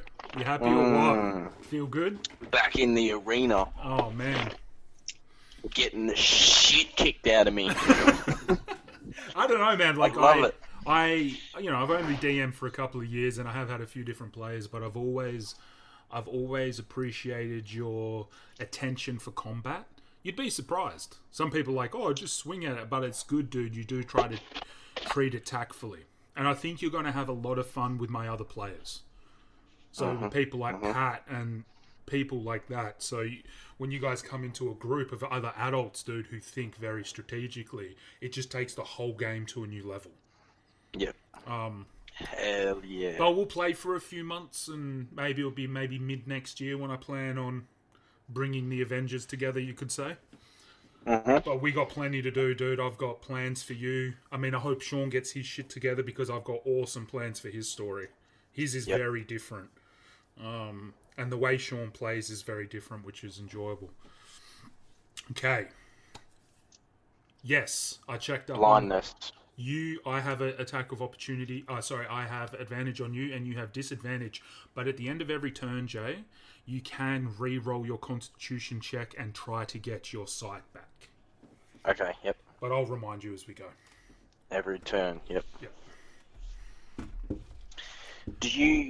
I don't have my notes for my demon form. Oh, yeah. But I think... I can't remember what we decided on. I think that was still up to you. We'll treat it by case, but definitely get those notes because it'll just make it easier. Yeah. Oh, yeah, dude. So my Zelda painting, you said that's all good. That's in the storage. Yeah, it is. Yeah, yep. boy. I wasn't actually there today. I sent, because Mum borrowed my car to go take Jack out for the day. Yep. And she popped in there to grab all of my D&D stuff. Legend. Yeah. Yeah.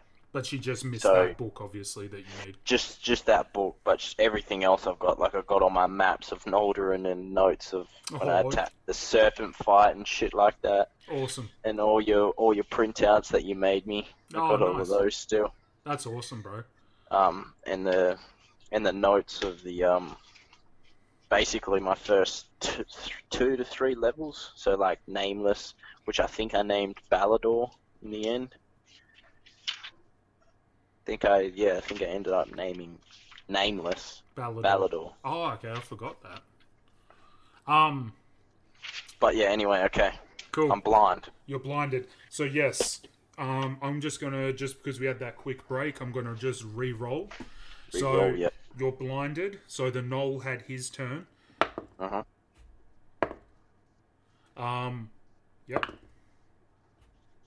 Oh. Okay. Shit. Not a good day like for that sound. So it's funny because you're blinded, but you can still hear the arena, and the arena is so deafening that it doesn't help your situation either. Because you can't hear the kind of hyenas at you, but you do hear one of them clamp down and bite into your calf, and that was a critical. So I doubled the damage that I roll right now. You are so lucky, dude. I rolled a 1, so that's 2. Because you growing them thick calves. Because in criticals you only double the dice. A lot of people think you double everything. I mean, you can, if that's what the DM wants. But you're lucky, dude. So he clamps onto your leg, kind of locking you in place. And then the other one, so that does 5 points of damage as he clamps onto your leg. The other one, I'm going to get you to make me a strength check because you just feel these paws hit your chest and he's trying to push you down and knock you into the ground. Yep. 20. Natural. All up. Oh, okay. No, all up. Yep. 17 plus 3. Just as you try to get your sense of feeling, you feel the paws land on your chest and you kind of automatically deflect and just kind of brush the creature off, and the hyena lands on the ground. You're not sure which hyena it was. All you know is that you're blind. It's now your turn. Is it? Did you say sorry? Beginning. I get to make No, a at the Constitution at the end. at the end. Yep. Yep. Okay. Alrighty. So you can swing at these guys. You can feel for them, but you will be rolling at disadvantage. Okay. I guess the best I can do is do a sweep at I'm guessing this doggy here. Mm-hmm. Let's go for my first roll.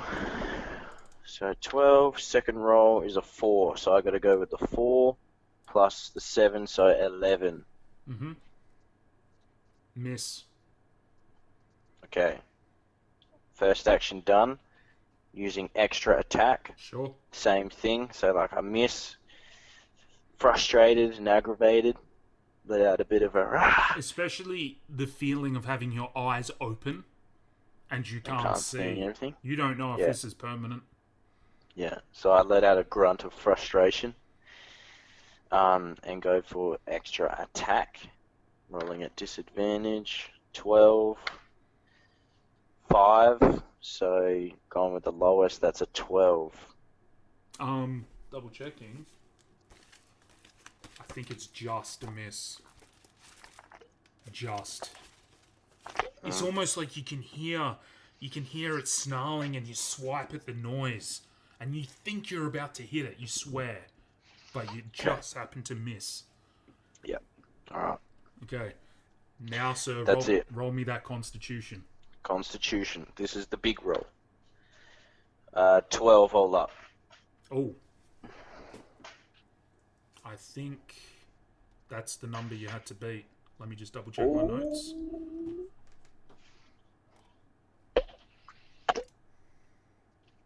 Yep, that was the number you had to beat, dude. Well done. It's just... and you just begin to open your eyes and it's just like... It's painful. Even though it was only for a few seconds. The blinding was painful.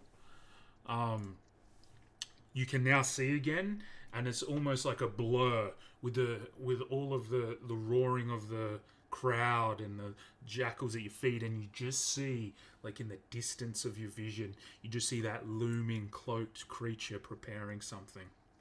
Uh-huh. You look over, and again you see... I'm going to get you again to make me a... I think this one is a... This is why I need a desk, dude. My notes are just... I've got, like, on my bed. Like, I've got pages everywhere. So... I don't know if you got IKEA over there, but I got this massive desk for like $60. It's just, like... Oh, dude, it's just room. I don't have the room until it's Tony true. moves in. Yeah. So this room is going to be the office. Wait till you see the setup, bro. I'm getting a glass cabinet. It's going to sit on the desk. It's multi-tiered, and that's where all the D&D babies are going to sit. It's going to be good, bro. This place is going to be classy as fuck. Nice. I'm going to get you to make me...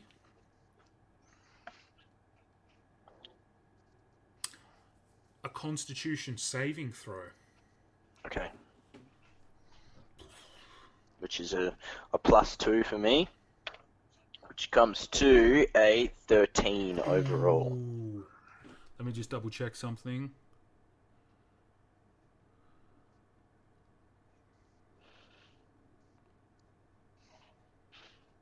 Oh.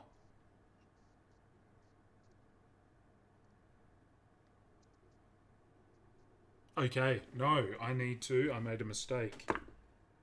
It hits. It's actually a spell cast. So he opened his kind of like gnarled paw at you and opens it like that.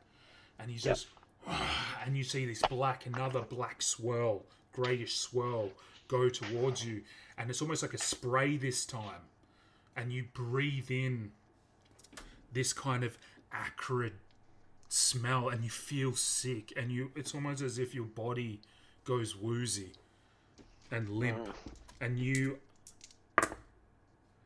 take 5 points as you're hit with a ray of sickness, but due to your Constitution saving throw, you are not poisoned.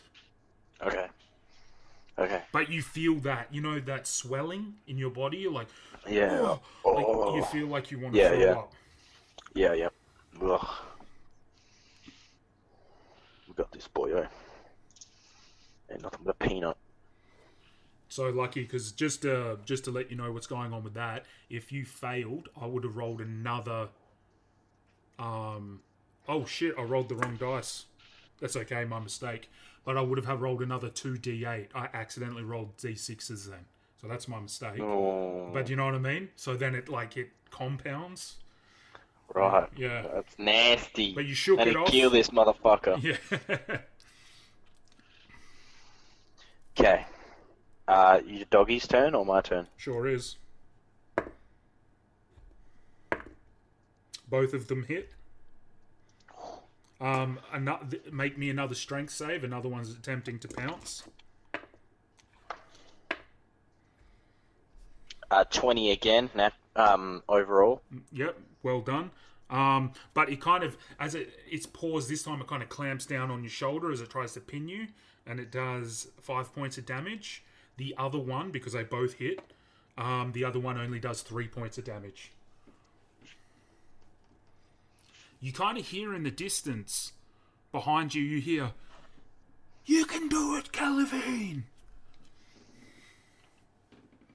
And with that, I use second wind. I need some HP. What are you down to, Thank boss? you, man in the crowd. I'm like, man, and I love you, random citizen. Yeah. Now Cannon Joe.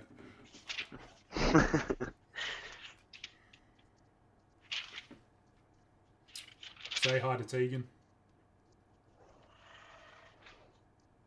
I'm going to send it to her.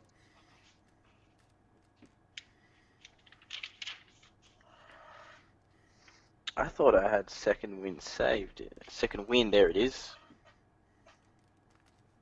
Love notes.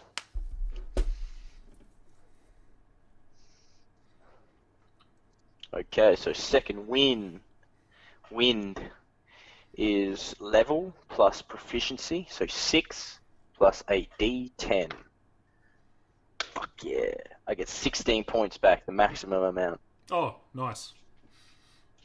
So, let's go back to my battle. Oh, that's good. That's juicy. So I can imagine if it's like it's some person in the crowd. Now you can do a Calavene, and I look up and I'm like, damn right. Yeah, nice. But so down from 16 HP back up to 32. Awesome. Was that your action, or was that a bonus action? That is, I believe, a bonus action, but let me double check.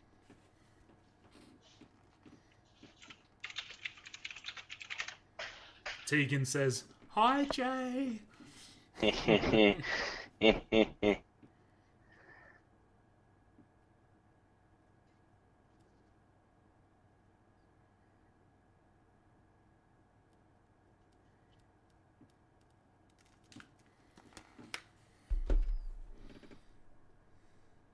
Bonus action. Cool. This is where we both need it, and even for me, dude, getting back into the rules again, because I've been running some pretty low-level campaigns at the moment, so it's all stuff I can remember. But now I'm doing spells and stuff again. All right, man. Take that action, son. Okay. Back to my battle page.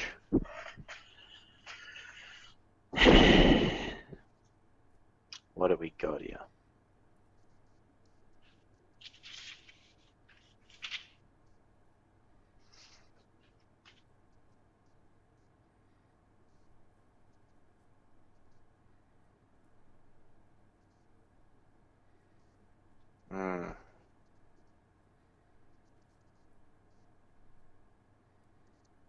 Madness. Alright. I cast my, what were they called again? My scimitars, Oh. or necromancy. Mm-hmm. So I just kind of like grab my blade and like get in position, and I look like the necromancer dead in the eyes and I cast my blades, Mm-hmm. so they pop up. I've got my little notes here from what you sent about them. So they're a 1d6 damage. So treat them just like I'll allow you to have your strength modifier attached to it. Strength. Yes. Would they be strength or dex, them being like dual wielding? Scimitars as well. Actually, you raise a good point. Just let me check, because I believe they're a finesse weapon, which can be either dex or strength. So I think it could be up to you. Yep. Versatile. Let me just check. Like I said, I love D&D, but I don't know everything.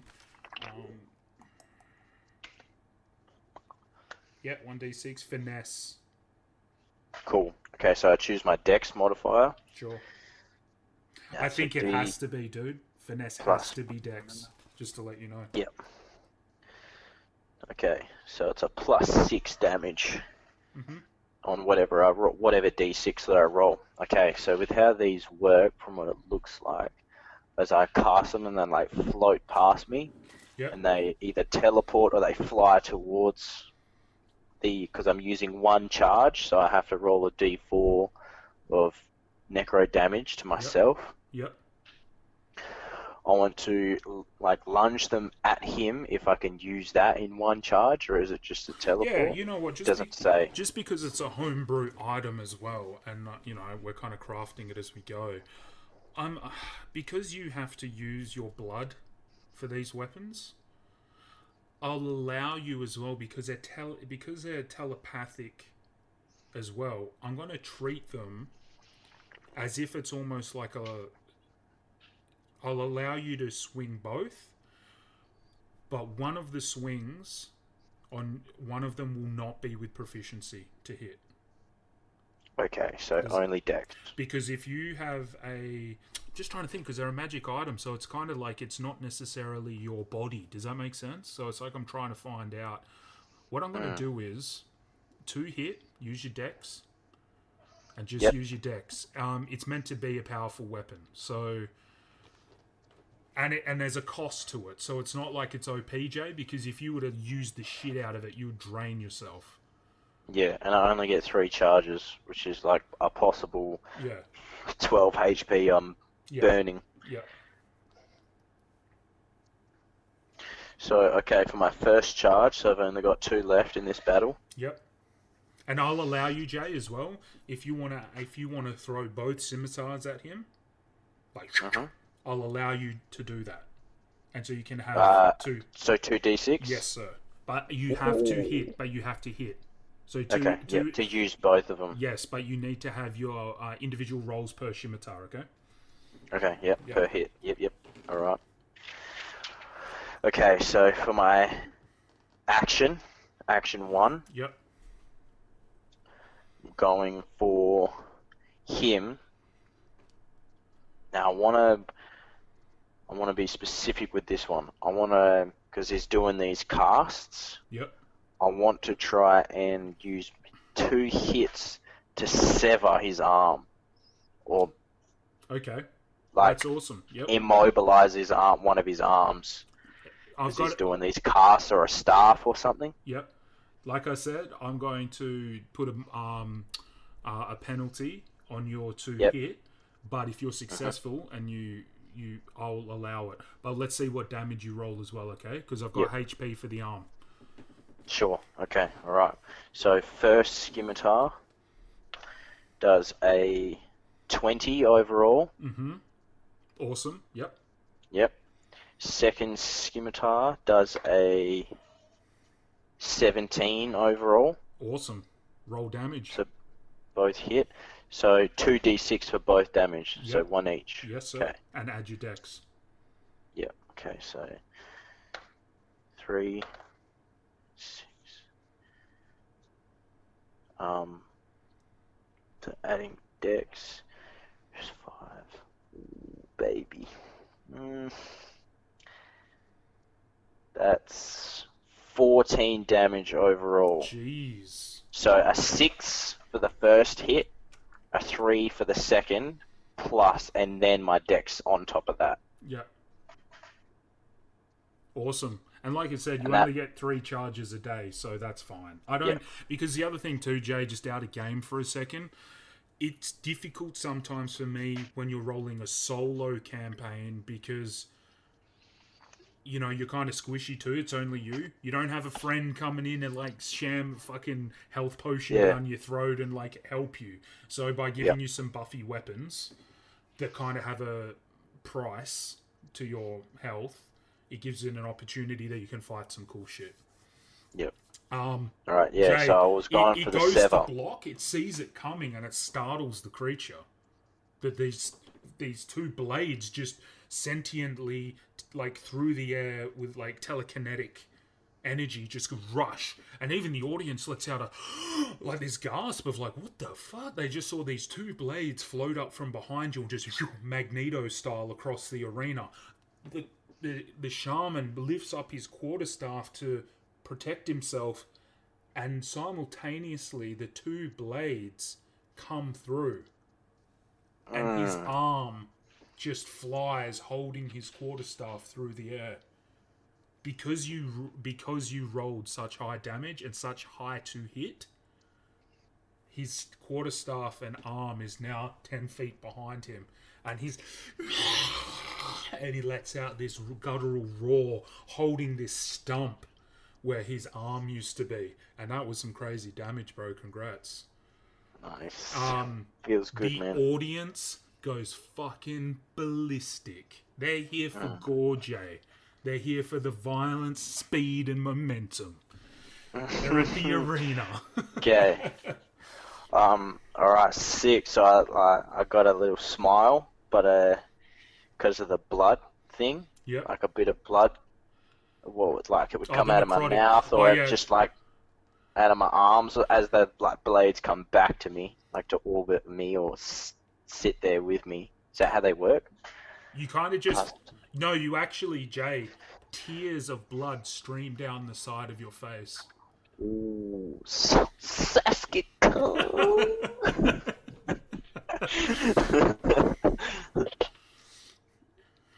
And I got a little smile, bare those tiefling little fangs. Yep. And I take on one blood damage. Sure.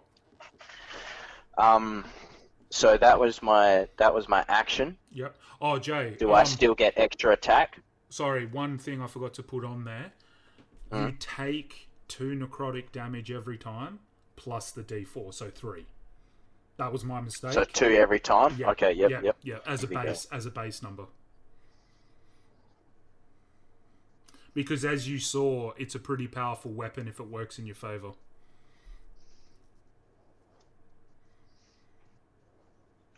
Caster. Okay, yep. And these, you know, your golden orb eyes look up as this kind of smirk. Some of the spectators can see it, and it's a sight to behold as these 2 streams of blood run down your cheeks onto your leather vest, onto your silver scaled armor. And people are just like in awe of you at this moment. So you could say the cool factor just went up a notch for this encounter. Because you remember my eyes thing. I was thinking of changing him. Do you remember Minato when he's reincarnated? Yeah, and he's got the He's black. got the black and the gold. Yes. I'm thinking more like that, like compassionate eyes, but Yes. also Yeah. fierce, but so I can convey more emotion. Yep. That's what I was thinking. That is now canon, sir. Excellent. Yeah. It's almost like you want people to draw pictures of the combat as we go, Jay, because all these moments, dude, I plan to get drawn. Like, can you see Calavene in the arena with just like these streaks down his face with the scimitars floating above him with the greatsword and the hyenas and just this stumped knoll? So these are the moments that we're going for, man. It's just fun. Oh, That's why we it's play. so cool. It's so the cool. imagination is just fucking. I'm just seeing like the moon in the night sky and the roar of people in the arena and Calavene just standing there in all his glory. With his little cheeky grin. Okay. So that was action. So I can use just an attack now? Extra attack? No. Because it was used. Yes. I can use action, extra attack to get a double hit. Yes, but with this my was blade. considered an action, and plus, you did get two d6s out of that. So just to go through it again. So how it works with an extra attack, it's always going to be combat that's usually melee. I think I'm not sure on the rules. I think maybe rangers. They get extra attack with bows, but for you it's just melee, something we can look into. But it has to be I hit, and then I do an extra attack. And then a hit again. Yes. Yeah. Okay, so that was my action and extra attack in the 2 hits. Yeah. Yep. Sick. Yeah. So that's your turn, sir. That is, yep. I ain't got nothing left. And this is what's dope about these scimitars, Jay. How do they float by your side is completely up to you because it's your brain that's connected to them.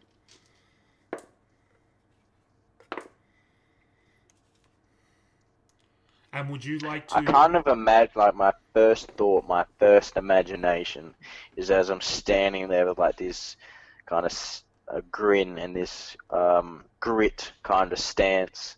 They kind of, like, spin, like, handle and blade, like, this way. Awesome. Like that, slowly. Yeah. Instead of just, like, spinning around me, they just kind of, almost on, like, my peripherals, they're just kind of spinning there. Now, I'm going to add something to these weapons. Mm-hmm. When you choose to block, if you successfully block, I'm going to allow you to do a d6 of damage in a deflection attack. So this dog has just... but it's going to cost you one of the charges. Yeah, to be able to do it. Yeah. So one of the dogs did hit you, one missed. Would you like to? He rolled a 18. If you want to, you can use a charge to increase. And then I'll allow you to do a d6 as well to... Like, it's almost like a parry/counter. Yep. Alright. Well, I'm going to use my second charge. Yep. Yep. So, to block an attack, so first I'll roll the damage to the hyena. Yep. Which is a 9, so 4 plus only dex. Yep. Which is a 9 damage. Yep.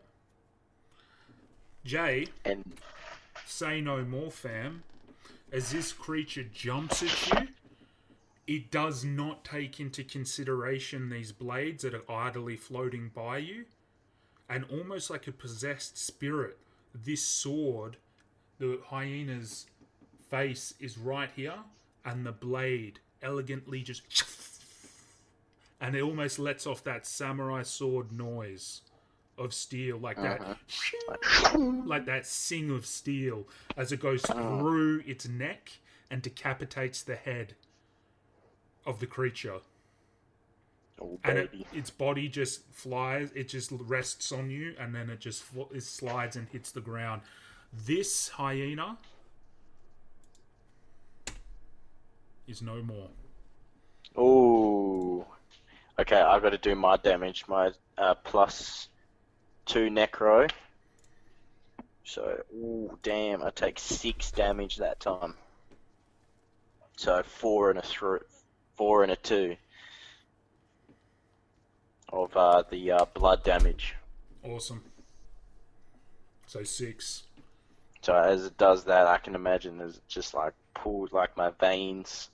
You can see my veins pull will go thick on my arm and then No, it you draws it. basically Still.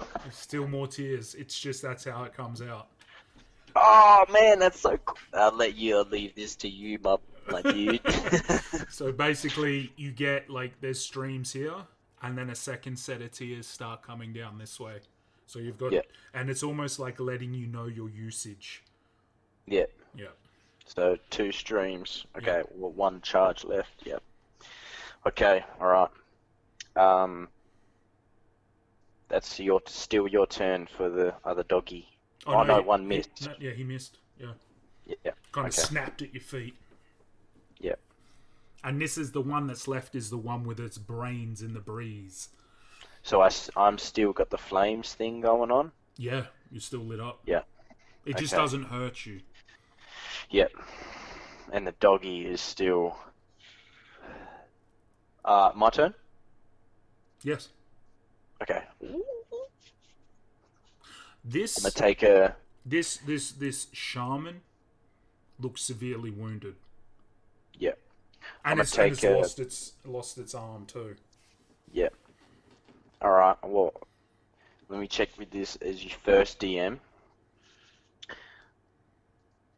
If I do a breakaway, so it gets a chance of advantage on me. Attack of opportunity. Yep. Attack of opportunity, as I dash towards him. Yes. With the hyena's attack of opportunity,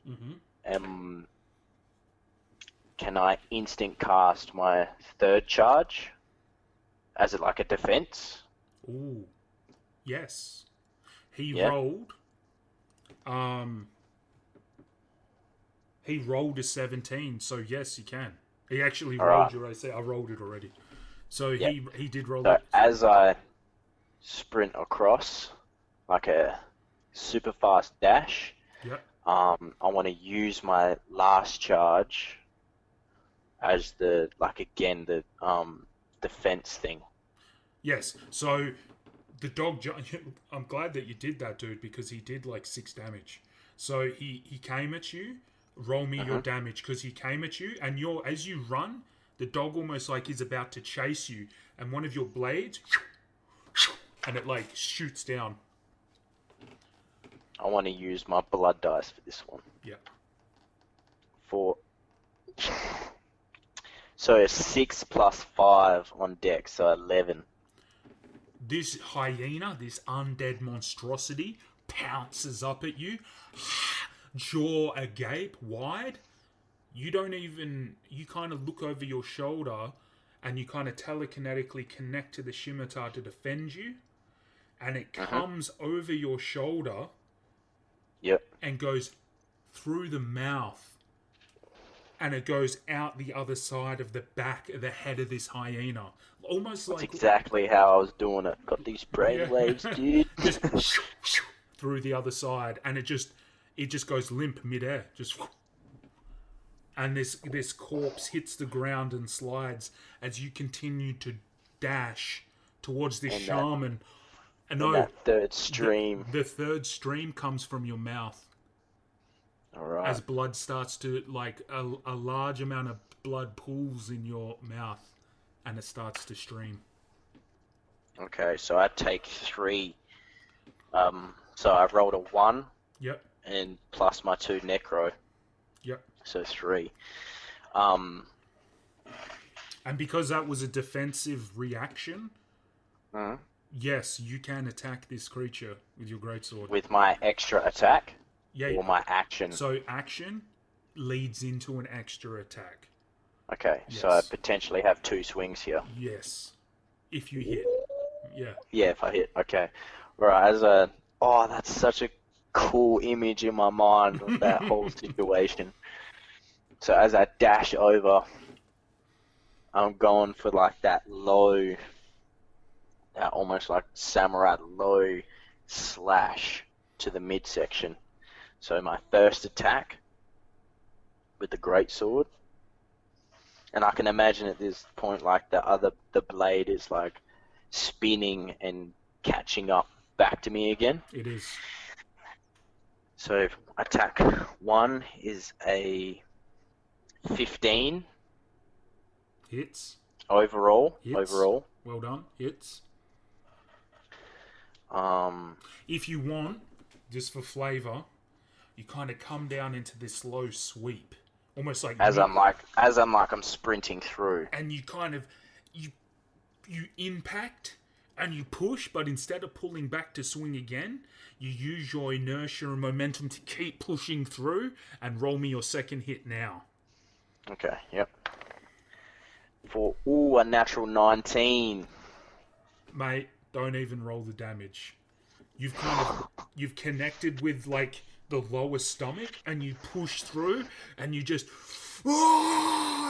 and you cut straight through the spinal column of this jackal and sever it in two. Its mouth is just open in pure shock. As in slow motion, you end up on the other side, tears streaming on your face and out of your mouth, on your knees, on one knee, and this jackal's top part of the corpse falls. Silence across the arena.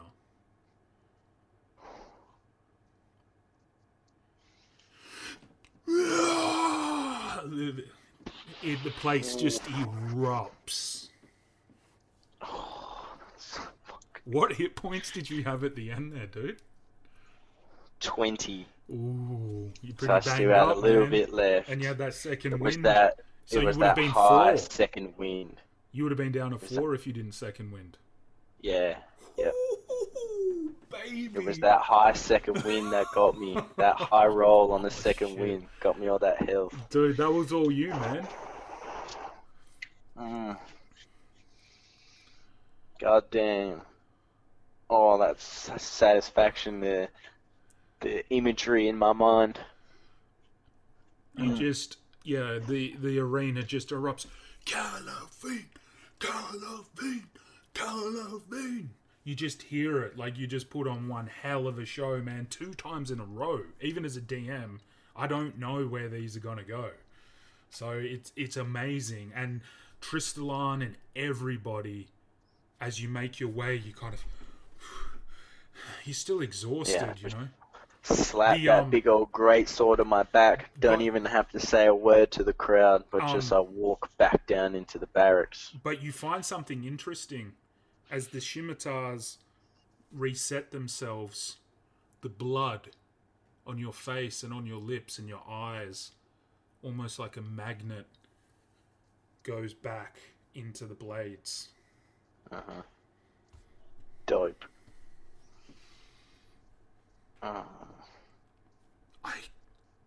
I have no words, Calavene. Incredible. Even the orc, who's given you nothing but a hard fucking time since you met him in the desert, has nothing but respect for you. He doesn't say anything, but it's in his eyes, and he just kind of nods.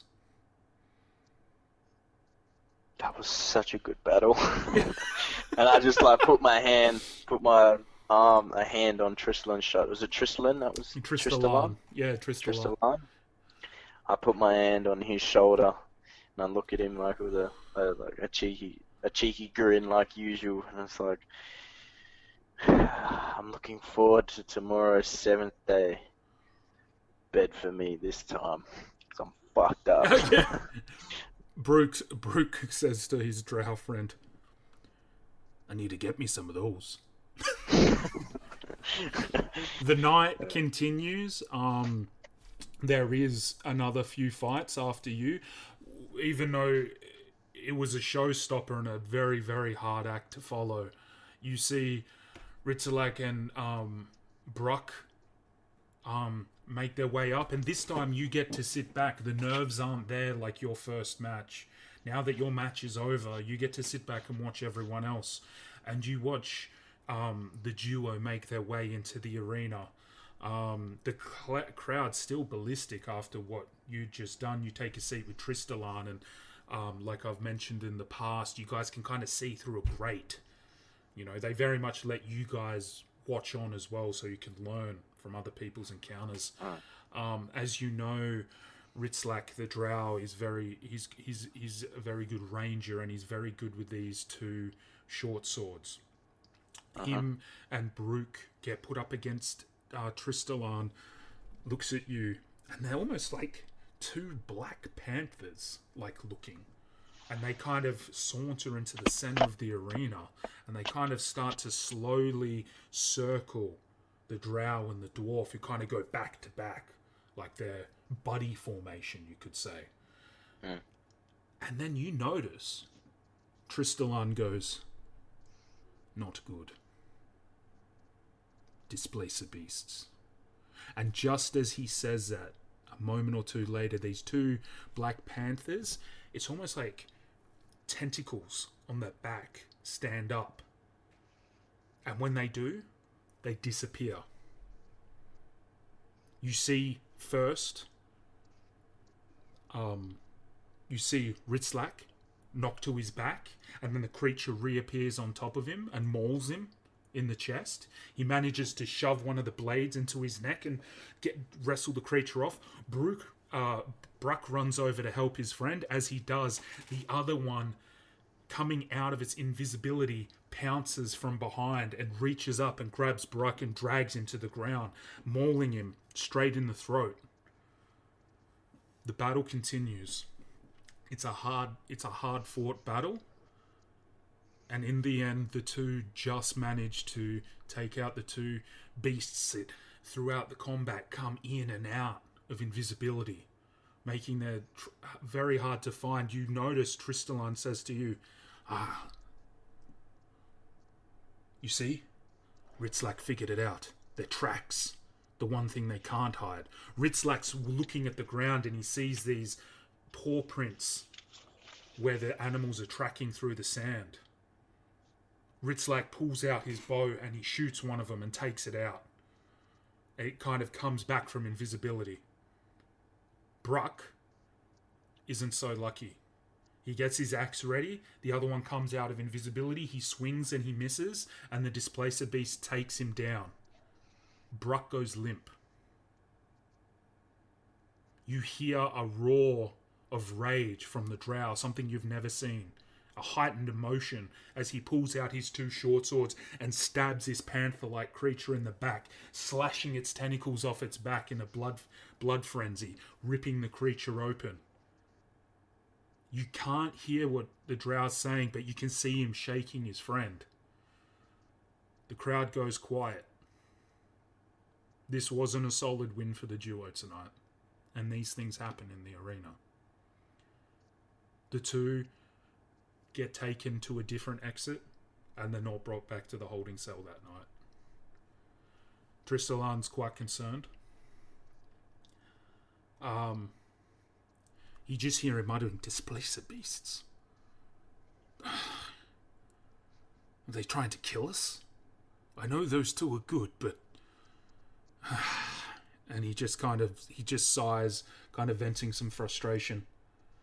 And it's at that moment, not long after the other two get taken out of combat, you see the orc, you see Tugar, the human barbarian, and Runnock, the two mortal enemies. Greytox walks in with a big smirk on his face. "Okay, ladies, it's time to dance." The two look at him, confused, and he shackles with a 10-foot chain to each foot of the gladiator. "This is the part where you two learn to get along. Have fun." And he pushes them out into the arena, chained to each other. As they make their way out into the sands of the Colosseum, you can feel heavy footsteps. And you look across and you see a hill giant come out of the ramp of the other side. And you just hear Runak go, "Oh, fuck." After a long fought battle, they take down the giant. A lot of swearing, a lot of frustration, and the two constantly wanting to move in different directions, tripping the other one up, nearly losing their life in the process. When the battle is over, and the hill giant has been slain, you notice as you watch these hill giants too, they're not very agile creatures. But in one instance during the fight, it swung its club and hit one of the pillars, and it just knocked one of the pillars clean over. These things are strong. Tristalan kind of explains that hill giants were a bit of a problem down where he's from. During the Shattering, there was a war involving giants and that, but you're kind of paying attention to combat at hand. The two are victorious, just barely, kind of forcing themselves to work together.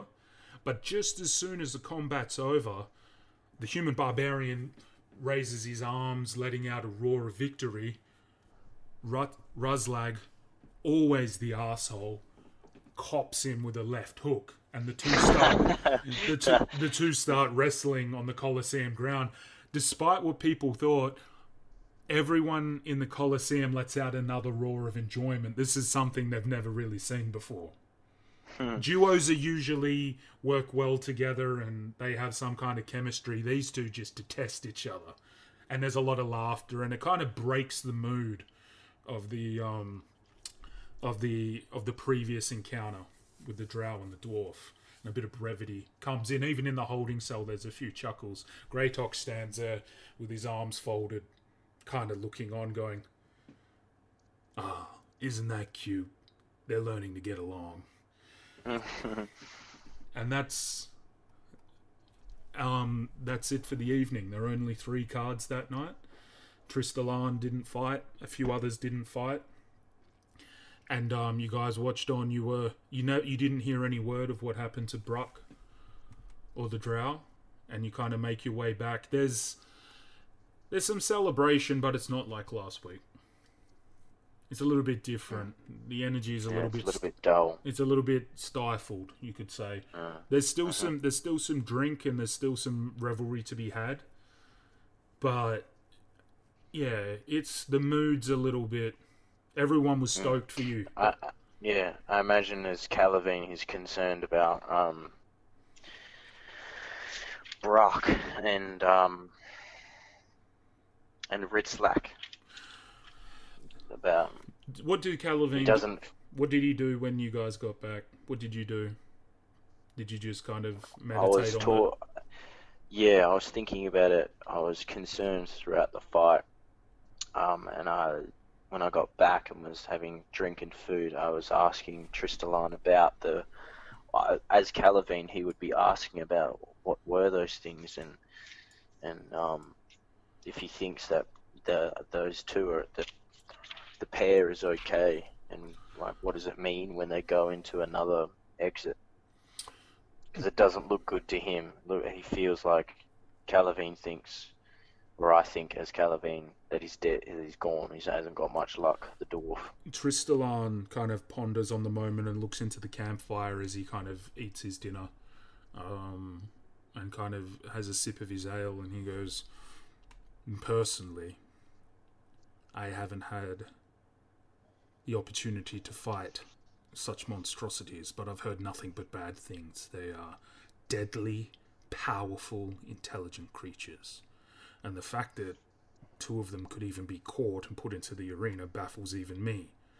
All my years as a hunter in the Emerald Refuge, I never had to face such a fearsome adversaries. But for Bruck, Calavene, I simply don't know. I know he's as tough as any of them, but I just hope that dwarven hard-headedness and arrogance pulls him through. It didn't look good, but it happens. That is. I do hope that he's okay. I'm sure he will be, and I tell you what, this one's for you, Bruck. You arrogant son of a gun. And he... You ugly bastard. Tristalan chugs back on his ale and he goes, if it's all the same to you, my friend, I think I'm going to turn in for the night. It's been a rather eventful day. Well needed. I'll see you tomorrow. You go to bed kind of in a somber mood. You know, these things happen. This is the world of Kratoria. You know, things can turn very quickly. Your night, as you fall to sleep, is a restless one. You stand in a body of darkness, as in if you're in the middle of space. Pillars of fire erupt all around you. And it's almost as if you can see a face darting and moving throughout the fire that surrounds you.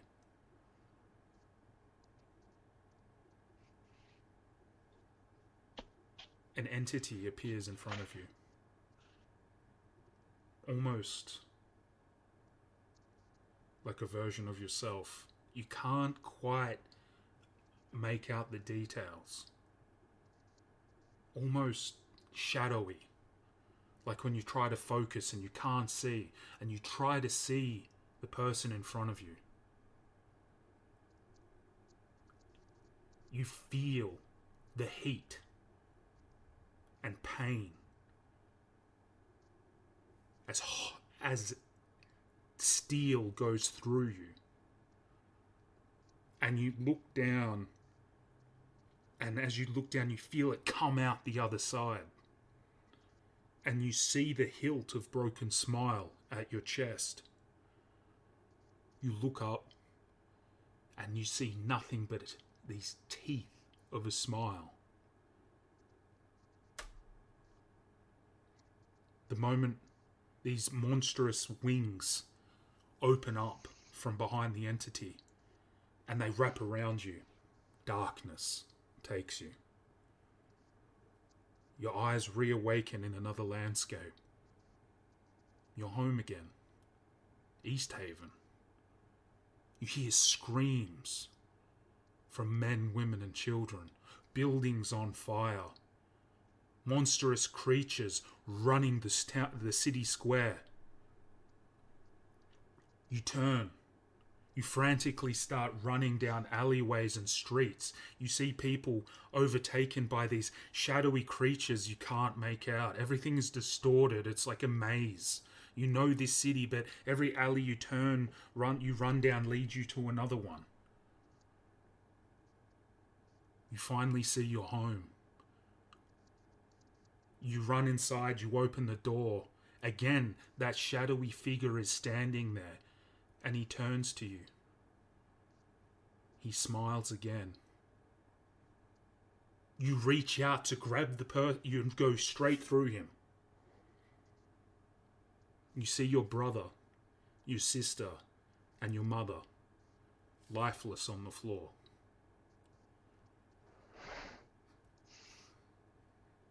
It's almost as if your sister, with her last breath, is looking you in direction, but she doesn't see you. She looks straight through you. And she simply says, "Calavene, where are you?"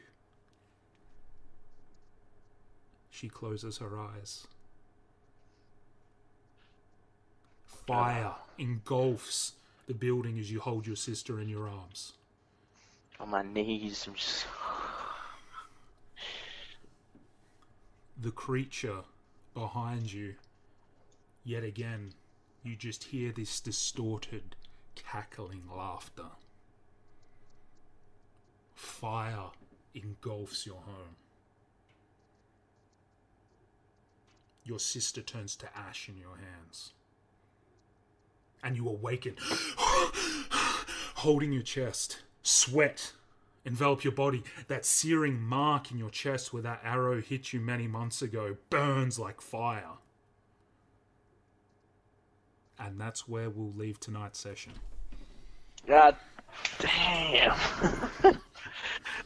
Ooh, shit, man.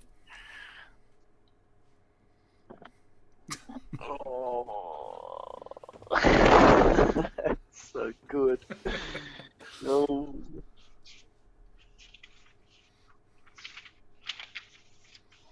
Goodness me. Remember the dream.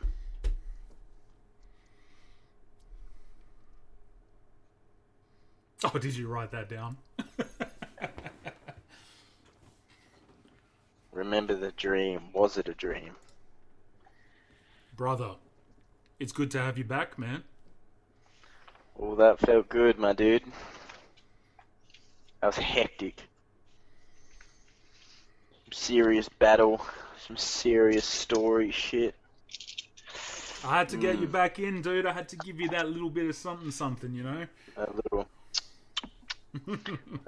delicious something. Wow, that's so interesting. Stupid hawk, or buzzard, actually, staring at me. Plotting. Oh, man. I did write down a couple of notes on those invis beasts, just in case I ever come up against them. Yeah, displacers, man, they're nasty. Like, it's almost as if the people who run the arena knew that those two were pretty good warriors. Yeah. And sometimes, from what Tristalan kind of fed you with information as you guys were eating dinner, it's almost as if they stack the odds against the gladiators sometimes to spice up the arena. Yeah. Yep. And many have lost their lives. And it's more for the gamblers. It's more to keep. Yeah. It's all about money, man. And Tristan, that's another reason he kind of turned in, because you could see he was getting a bit salty.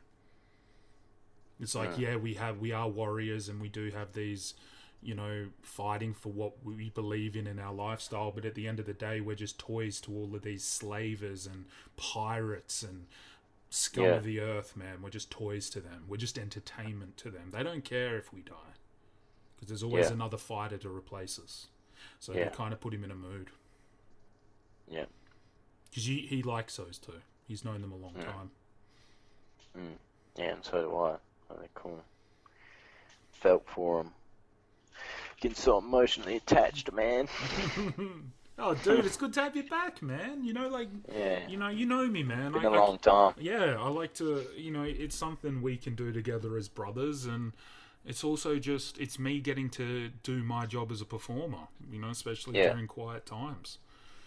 You know, it's all about the love of telling the story, and so when I get those looks and those emotional moments from you guys as players and participants in my story, man, that's what it's all about, dude. Yeah. You know, when you guys go, when you, like, you know, even my other players, when they're like, oh shit, you're just like, yes, that's the money shot, man. And so that's what makes it all worth it for me, because even for me, I'm like, oh, got him again, good. You know? Yeah. No, you hit it so good every time, without fail so far. Oh, thanks, dude. Such a good experience. Yeah. It's gangster. Oh, those blades. Pretty cool, eh? I wanted to, because you guys are playing on your own at the moment, I just wanted to give you that advantage where you can stand your ground. Like, even if Sean was to play, or with Pat, I give you guys maybe some magic items that are just got a little bit of an advantage. Because it can be tough too, because D&D is created for a party.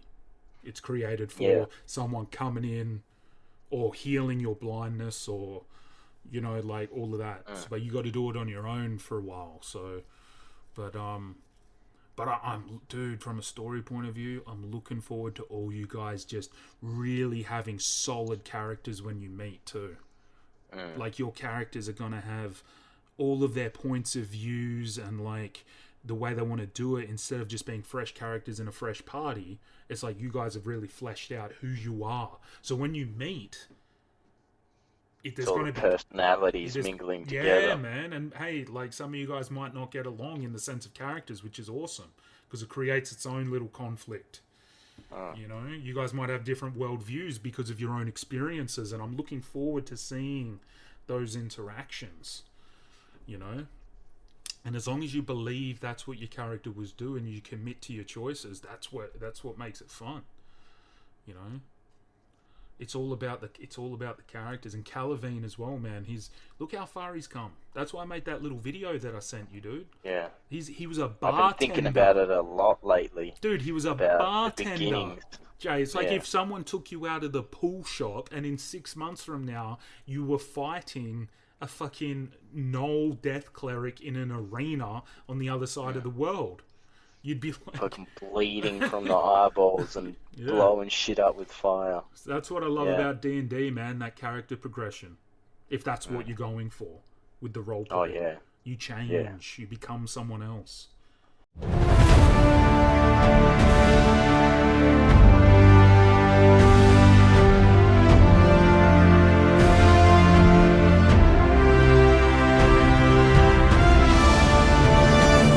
Hey there, I just want to say thank you for tuning into the Kratorian Chronicles podcast, and I look forward to seeing you in the next episode.